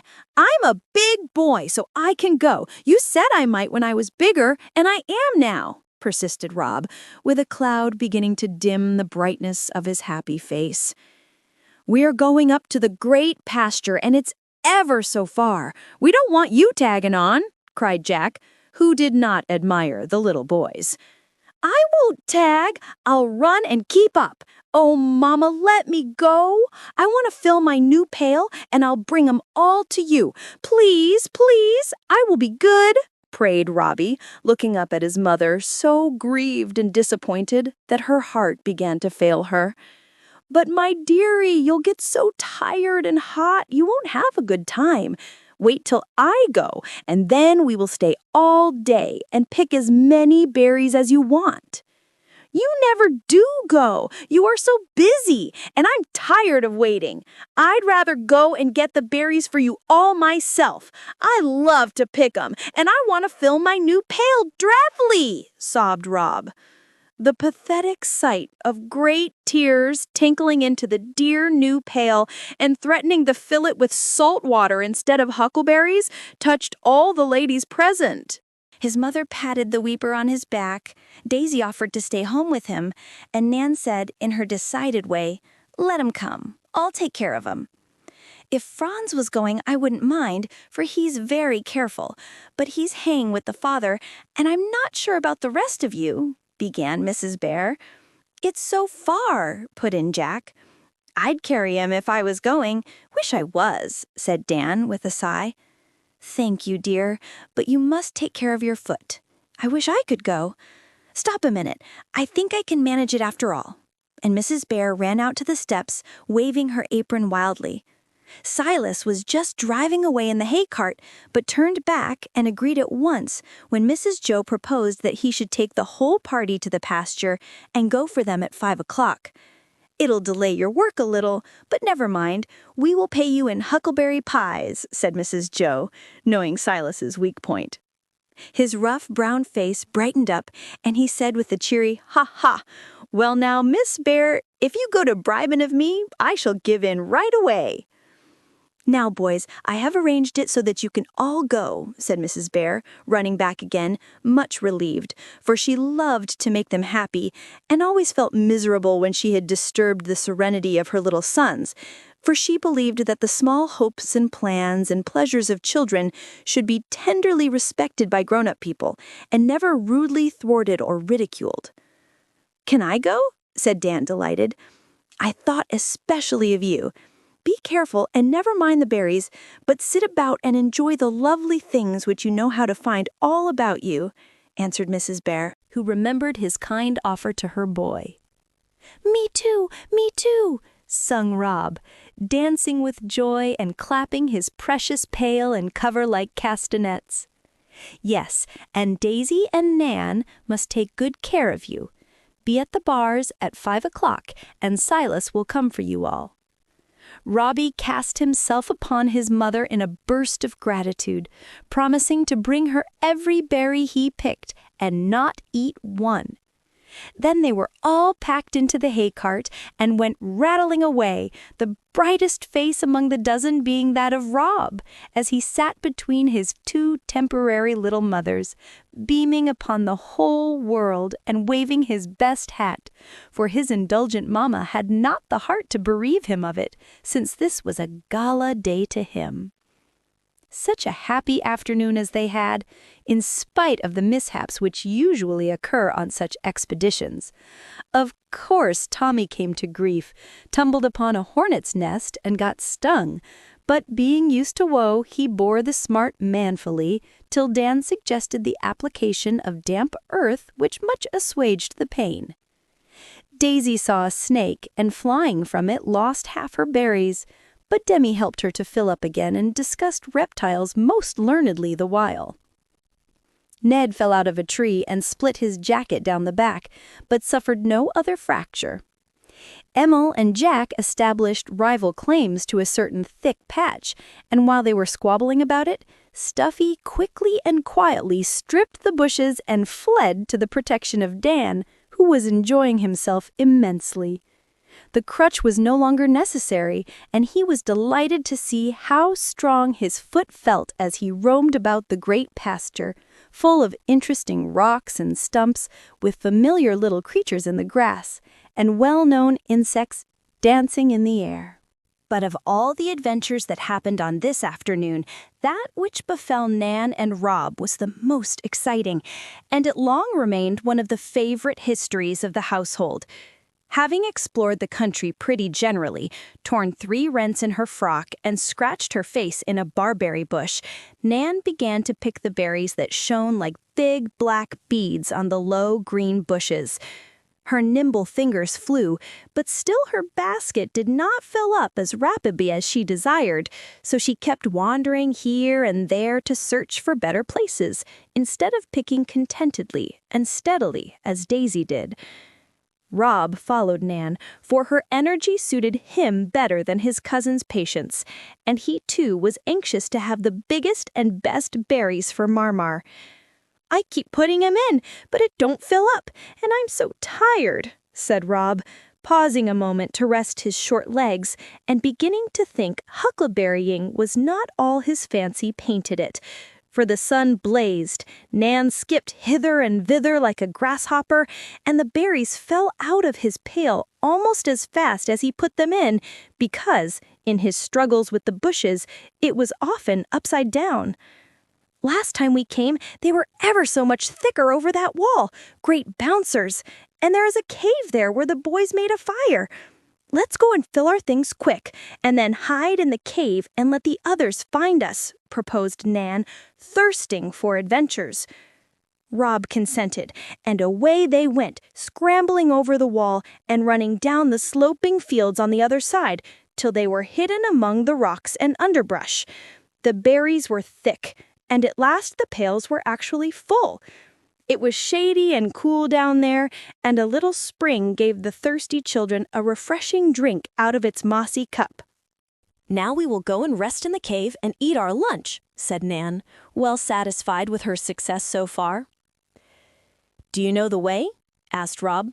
"Course I do. I've been once, and I always remember. Didn't I go and get my box all right?" That convinced Rob, and he followed blindly as Nan led him over stock and stone and brought him, after much meandering, to a small recess in the rock, where the blackened stones showed that fires had been made. "Now isn't it nice?" asked Nan as she took out a bit of bread and butter, rather damaged by being mixed up with nails, fish hooks, stones, and other foreign substances, in the young lady's pocket. "Yeah, do you think they will find us soon?" asked Rob, who found the shadowy glen rather dull and began to long for more society. "No, I don't, because if I hear them, I shall hide and have fun making them find me." "Perhaps they won't come." "Don't care. I can get home myself." "Is it a great way?" asked Rob, looking at his little stubby boots, scratched and wet with his long wandering. "It's 6 miles, I guess." Nan's ideas of distance were vague, and her faith in her own powers great. "I think we better go now," suggested Rob presently. "I shan't till I have picked over my berries." And Nan began what seemed to Rob an endless task. "Oh, dear, you said you'd take good care of me," he sighed as the sun seemed to drop behind the hill all of a sudden. "Well, I am taking good care of you as hard as I can. Don't be cross, child. I'll go in a minute," said Nan, who considered 5-year-old Robbie a mere infant compared to herself. So little Rob sat looking anxiously about him and waiting patiently, for spite of some misgivings, he felt great confidence in Nan. "I guess it's going to be night pretty soon," he observed, as if to himself, as a mosquito bit him and the frogs in a neighboring marsh began to pipe up for the evening concert. "My goodness me, so it is! Come right away this minute, or they will be gone," cried Nan, looking up from her work and suddenly perceiving that the sun was down. "I heard a horn about an hour ago. Maybe they were blowing for us," said Rob, trudging after his guide as she scrambled up the steep hill. "Where was it?" asked Nan, stopping short. "Over that way." He pointed with a dirty little finger in an entirely wrong direction. "Let's go that way and meet them." And Nan wheeled about and began to trot through the bushes, feeling a trifle anxious, for there were so many cow paths all about, she could not remember which way they came.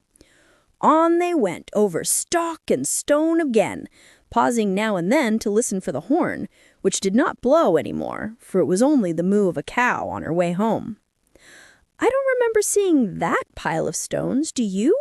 asked Nan as she sat on a wall to rest a moment and take an observation. "I don't remember anything, but I want to go home."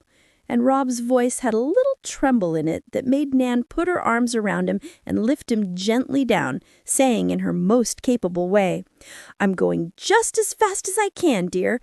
Don't cry, and when we come to the road, I'll carry you." "Where is the road?" And Robbie wiped his eyes to look for it. "Over by that big tree. Don't you know that's the one Ned tumbled out of?" "So it is. Maybe they waited for us. I'd like to ride home, wouldn't you?" And Robbie brightened up as he plodded along toward the end of the great pasture. "No, I'd rather walk," answered Nan, feeling quite sure that she would be obliged to do so and preparing her mind for it. Another long trudge through the fast-deepening twilight, and another disappointment, for when they reached the tree, they found to their dismay that it was not the one Ned climbed, and no road anywhere appeared. "Are we lost?" quavered Rob, clasping his pail in despair. "Not much. I don't just see which way to go, and I guess we'd better call." So they both shouted till they were hoarse, yet nothing answered but the frogs in full chorus. "There is another tall tree over there. Perhaps that's the one," said Nan, whose heart sunk within her, though she still spoke bravely. "I don't think I can go any more. My boots are so heavy I can't pull 'em." And Robbie sat down on a stone, quite worn out. "Then we must stay here all night. I don't mind much if snakes don't come." "I'm frightened of snakes. I can't stay all night. Oh, dear, I don't like to be lost." and Rob puckered up his face to cry, when suddenly a thought occurred to him, and he said in a tone of perfect confidence, "Marmar will come and find me. She always does. I ain't afraid now." She won't know where we are. She didn't know I was shut up in the ice house, but she found me. I know she'll come," returned Robbie, so trustfully that Nan felt relieved and sat down by him, saying with a remorseful sigh, "I wish we hadn't run away. You made me, but I don't mind much. Marmar will love me just the same," answered Rob, clinging to his sheet anchor when all other hope was gone. "I'm so hungry." "Let's eat our berries," proposed Nan, after a pause during which Rob began to nod. "So am I, but I can't eat mine, 'cause I told Marmar I'd keep them all for her."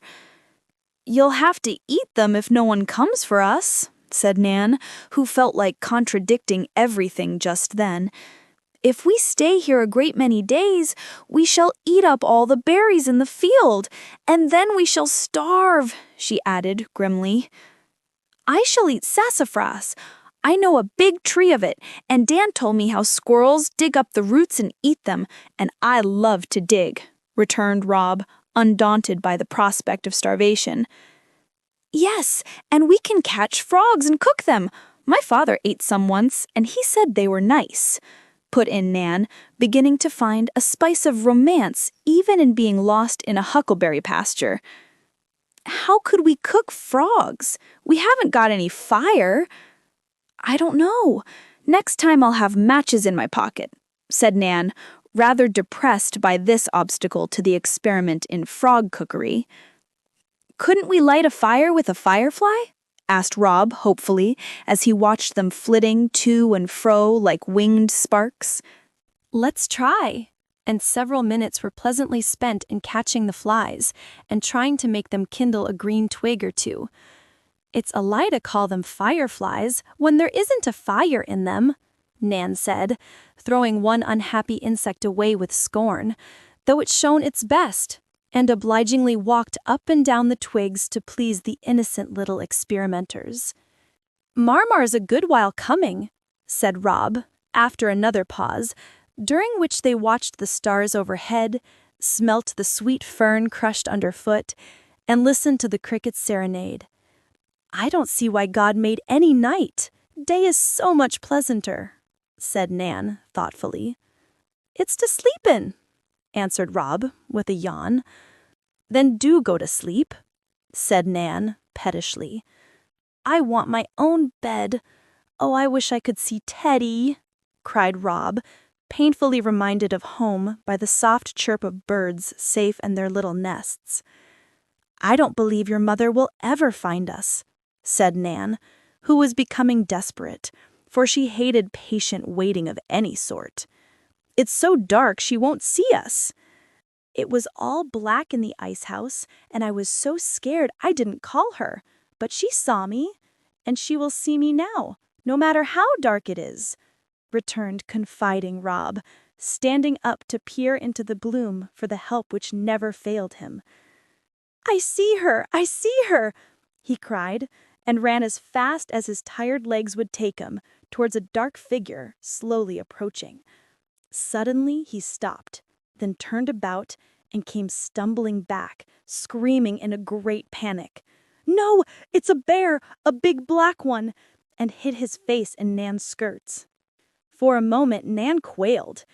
Even her courage gave out at the thought of a real bear. And she was about to turn and flee in great disorder when a mild moo changed her fear to merriment as she said, laughing, "It's a cow, Robbie, the nice black cow we saw this afternoon." The cow seemed to feel that it was not just the thing to meet two little people in her pasture after dark, and the amiable beast paused to inquire into the case. She let them stroke her and stood regarding them with her soft eyes so mildly that Nan, who feared no animal but a bear, was fired with a desire to milk her. Silas taught me how, and berries and milk would be so nice, she said, emptying the contents of her pail into her hat and boldly beginning her new task, while Rob stood by and repeated, at her command, the poem from Mother Goose. Cushy cow, Bonnie, let down your milk, let down your milk to me, and I will give you a gown of silk and a silver tea. But the immortal rhyme had little effect, for the benevolent cow had already been milked and had only half a gill to give the thirsty children. Shoo, get away! You are an old crosspatch! Cried Nan, ungratefully, as she gave up the attempt in despair, and poor Molly walked on with a gentle gurgle of surprise and reproof. Each can have a sip, and then we must take a walk. We shall go to sleep if we don't, and lost people mustn't sleep. Don't you know how Hannah Lee in the pretty story slept under the snow and died? But there isn't any snow now, and it's nice and warm, said Rob, who was not blessed with as lively a fancy as Nan. No matter, we will poke about a little and call some more. And then, if nobody comes, we will hide under the bushes, like Hop-o'-my-Thumb and his brothers. It was a very short walk, however, for Rob was so sleepy he could not get on, and tumbled down so often that Nan entirely lost patience, being half distracted by the responsibility she had taken upon herself. "If you tumble down again, I'll shake you," she said, lifting the poor little man up very kindly as she spoke, for Nan's bark was much worse than her bite. "Please don't. It's my boots. They keep slipping so." And Rob manfully checked the sob just ready to break out, adding with a plaintive patience that touched Nan's heart, "If the skeeters didn't bite me so, I could go to sleep till Marmar comes. Put your head on my lap, and I'll cover you up with my apron. I'm not afraid of the night," said Nan, sitting down and trying to persuade herself that she did not mind the shadow nor the mysterious rustlings all about her. "Wake me up when she comes," said Rob, and was fast asleep in 5 minutes with his head in Nan's lap under the pinafore. The little girl sat for some 15 minutes, staring about her with anxious eyes, and feeling as if each second was an hour. Then a pale light began to glimmer over the hilltop, and she said to herself, "I guess the night is over and morning is coming. I'd like to see the sunrise, so I'll watch, and when it comes up, we can find our way right home." But before the moon's round face peeped above the hill to destroy her hope, Nan had fallen asleep, leaning back in a little bower of tall ferns, and was deep in a midsummer night's dream of fireflies and blue aprons, mountains of huckleberries, and Robbie wiping away the tears of a black cow who sobbed, "I want to go home! I want to go home!" While the children were sleeping, peacefully lulled by the drowsy hum of many neighborly mosquitoes, the family at home were in a great state of agitation. The hay cart came at 5, and all but Jack, Emile, Nan, and Rob were at the bars ready for it. Franz drove instead of Silas, and when the boys told him that the others were going home through the wood, he said, looking ill-pleased, "They ought to have left Rob to ride. He will be tired out by the long walk." "It's shorter that way, and they will carry him," said Stuffy, who was in a hurry for his supper. "You are sure Nan and Rob went with them?" "Of course they did. I saw them getting over the wall and sung out that it was most 5, and Jack called back that they were going the other way," explained Tommy.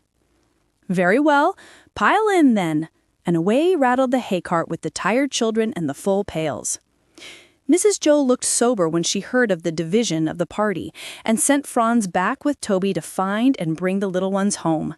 Supper was over, and the family sitting about in the cool hall as usual, when Franz came trotting back, hot, dusty, and anxious. "Have they come?" he called out when halfway up the avenue. "No!" And Mrs. Joe flew out of her chair looking so alarmed that everyone jumped up and gathered round Franz. I can't find them anywhere," he began. But the words were hardly spoken when a loud "Hello!" startled them all, and the next minute Jack and Emil came round the house.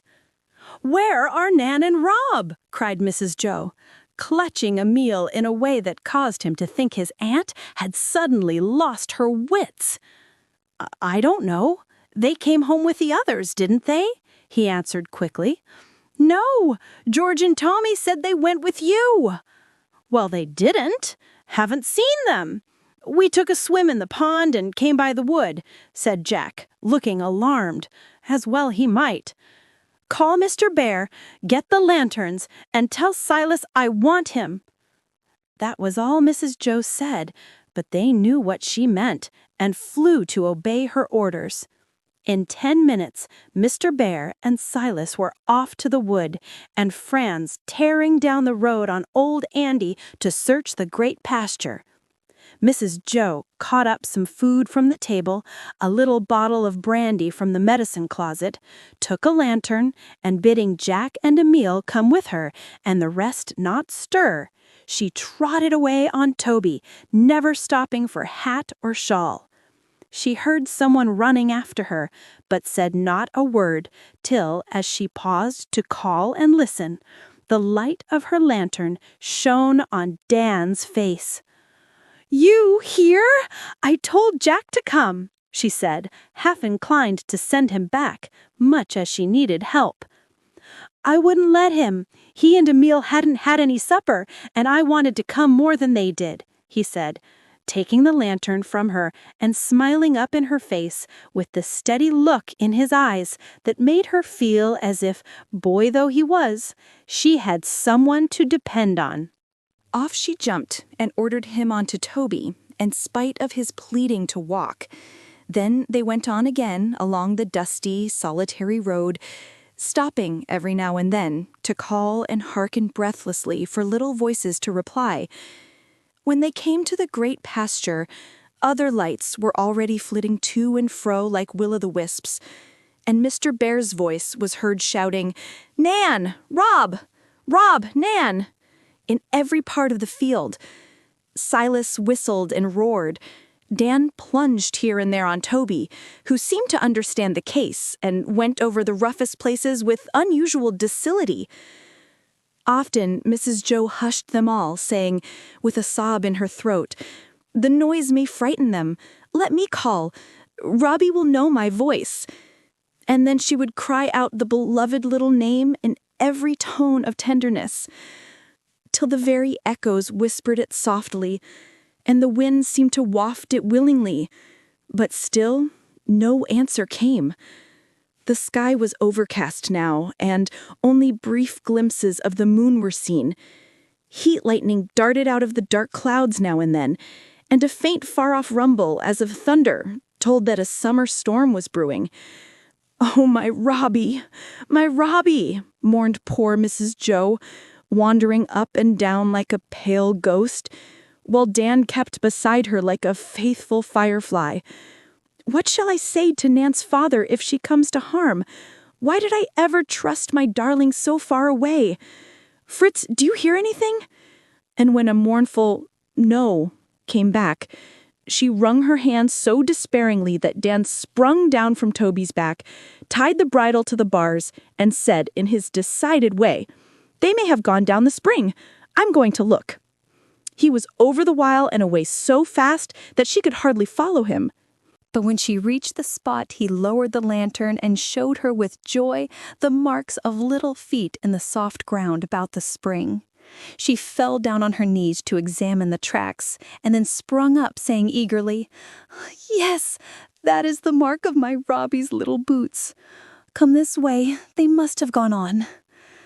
Such a weary search. But now some inexplicable instinct seemed to lead the anxious mother, for presently Dan uttered a cry and caught up a little shining object lying in the path. It was the cover of the new tin pail, dropped in the first alarm of being lost. Mrs. Jo hugged and kissed it as if it were a living thing, and when Dan was about to utter a glad shout to bring the others to the spot, she stopped him, saying as she hurried on, "No, let me find them. I let Rob go, and I want to give him back to his father all myself." A little farther on, Nan's hat appeared, and after passing the place more than once, they came at last upon the babes in the wood, both sound asleep. Dan never forgot the little picture on which the light of his lantern shone that night. He thought Mrs. Jo would cry out, but she only whispered, "Hush," as she softly lifted away the apron and saw the little ruddy face below. The berry-stained lips were half open as the breath came and went, the yellow hair lay damp on the hot forehead, and both the chubby hands held fast the little pail still full.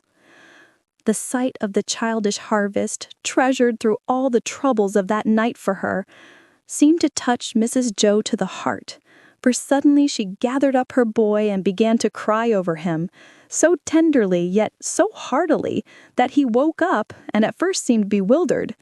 Then he remembered and hugged her close, saying with a laugh of triumph, "I knew you'd come. Oh, Marmar, I did want you so." For a moment they kissed and clung to one another, quite forgetting all the world.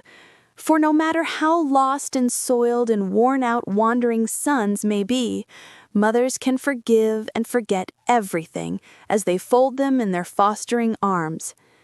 Happy the son whose faith in his mother remains unchanged, and who, through all his wanderings, has kept some filial token to repay her brave and tender love. Dan, meantime, picked Nan out of her bush, and with a gentleness none but Teddy ever saw in him before, he soothed her first alarm at the sudden waking and wiped away her tears. For Nan also began to cry for joy.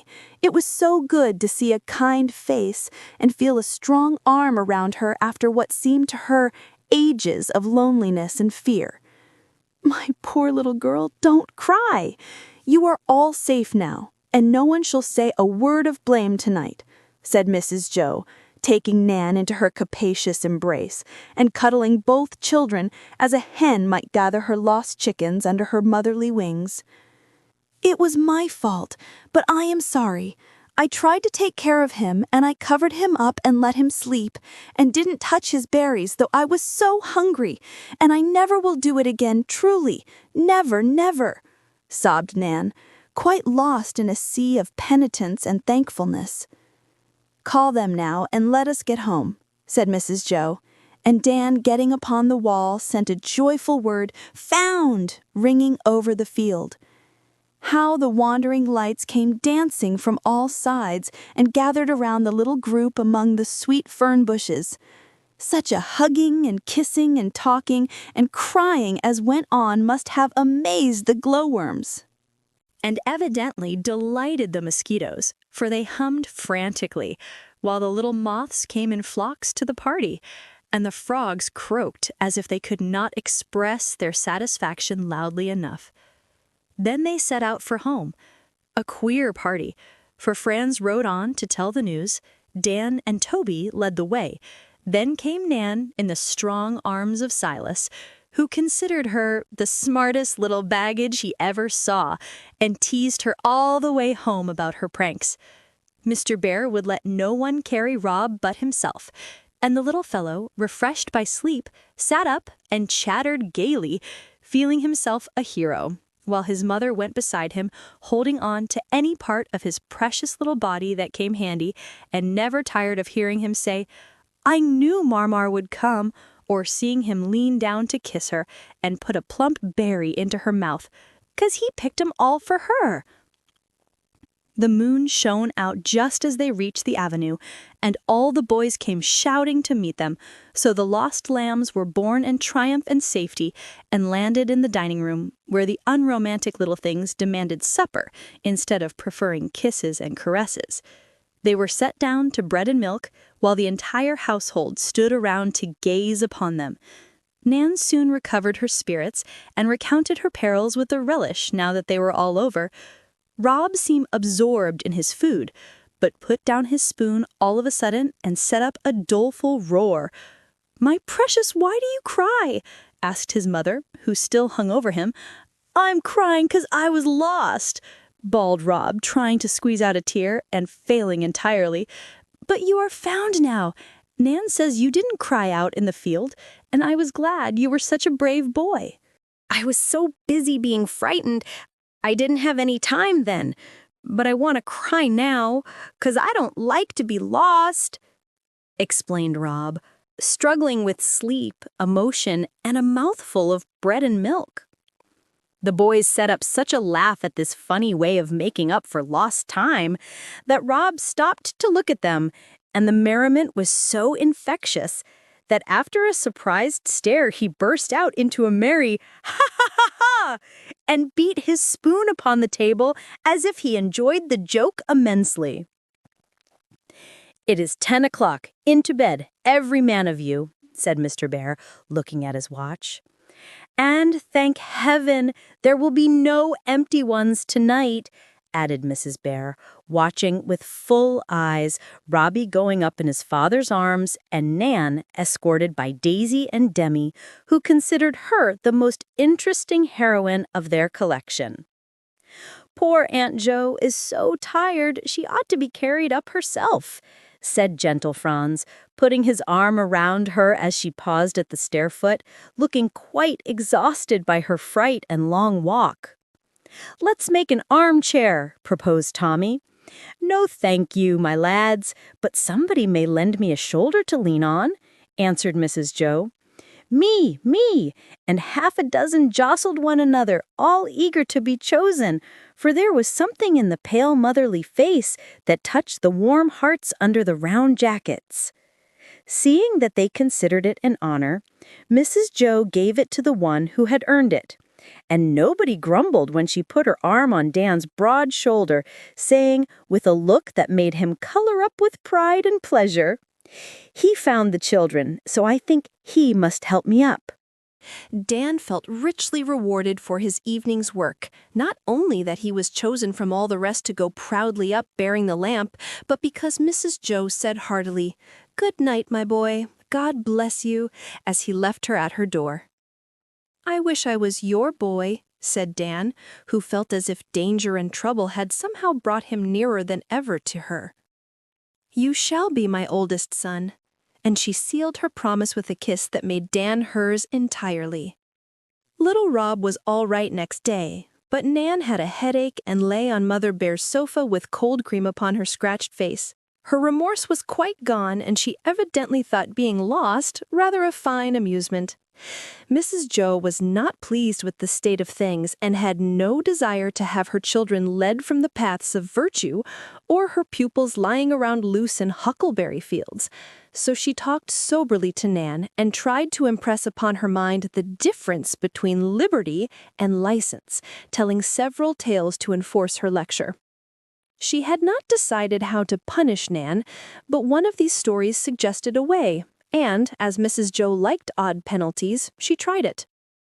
"All children run away," pleaded Nan, as if it was as natural and necessary a thing as measles or whooping cough. "Not all, and some who do run away don't get found again," answered Mrs. Jo. "Didn't you do it yourself?" asked Nan, whose keen little eyes saw some traces of a kindred spirit in the serious lady who was sewing so morally before her. Mrs. Jo laughed and owned that she did. "Tell about it," demanded Nan, feeling that she was getting the upper hand in the discussion. Mrs. Jo saw that and sobered down at once, saying with a remorseful shake of her head, "I did it a good many times and led my poor mother rather a hard life with my pranks, till she cured me." "How?" And Nan sat up with a face full of interest. "I had a new pair of shoes once and wanted to show them, so though I was told not to leave the garden, I ran away and was wandering about all day. It was in the city, and why I wasn't killed I don't know. Such a time as I had! I frolicked in the park with dogs, sailed boats in the back bay with strange boys, dined with a little Irish beggar girl on salt fish and potatoes, and was found at last fast asleep on a doorstep with my arms around a great dog. It was late in the evening, and I was as dirty as a little pig, and the new shoes were worn out. I had traveled so far. "How nice!" cried Nan, looking all ready to go and do it herself. It was not nice next day, and Mrs. Jo tried to keep her eyes from betraying how much she enjoyed the memory of her early capers. "Did your mother whip you?" asked Nan curiously. "She never whipped me but once, and then she begged my pardon, or I don't think I ever should have forgiven her. It hurt my feelings so much." "Why did she beg your pardon? My father don't." "Because when she had done it, I turned around and said, 'Well, you are mad yourself and ought to be whipped as much as me.' She looked at me a minute, then her anger all died out, and she said, as if ashamed, 'You are right, Jo. I am angry, and why should I punish you for being in a passion when I set you such a bad example? Forgive me, dear, and let us try to help one another in a better way.' I never forgot it, and it did me more good than a dozen rods." Nan sat thoughtfully turning the little cold cream jar for a minute, and Mrs. Jo said nothing, but let that idea get well into the busy little mind that was so quick to see and feel what went on about her. "I like that," said Nan presently, and her face looked less elfish with its sharp eyes, inquisitive nose, and mischievous mouth. "What did your mother do to you when you ran away that time?" "She tied me to the bedpost with a long string so that I could not go out of the room, and there I stayed all day with the little worn-out shoes hanging up before me to remind me of my fault." "I should think that would cure anybody," cried Nan, who loved her liberty above all things. "It did cure me, and I think it will you, so I'm going to try it," said Mrs. Jo, suddenly taking a ball of strong twine out of a drawer in her work table. Nan looked as if she was decidedly getting the worst of the argument now, and sat feeling much crestfallen, while Mrs. Jo tied one end round her waist and the other to the arm of the sofa, saying, as she finished, "I don't like to tie you up like a naughty little dog, but if you don't remember any better than a dog, I must treat you like one." "I'd just as lief be tied up as not.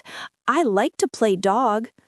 And Nan put on a don't care face and began to growl and grovel on the floor. Mrs. Jo took no notice, but leaving a book or two and a handkerchief to hem, she went away and left Miss Nan to her own devices. This was not agreeable, and after sitting a moment she tried to untie the cord, but it was fastened in the belt of her apron behind, so she began on the knot at the other end. It soon came loose, and gathering it up, Nan was about to get out of the window, when she heard Mrs. Jo say to somebody as she passed through the hall, "No, I don't think she will run away now. She's an honorable little girl, and knows that I do it to help her." In a minute, Nan whisked back, tied herself up, and began to sew violently.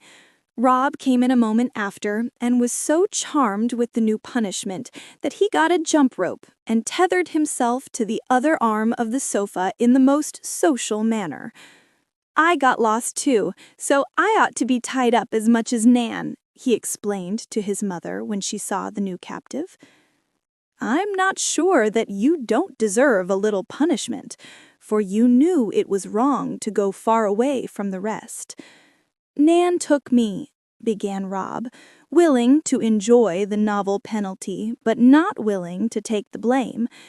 "You needn't have gone.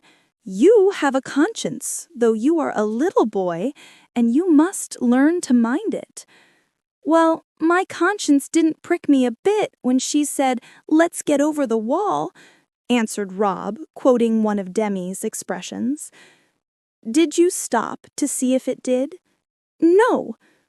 "Then you cannot tell."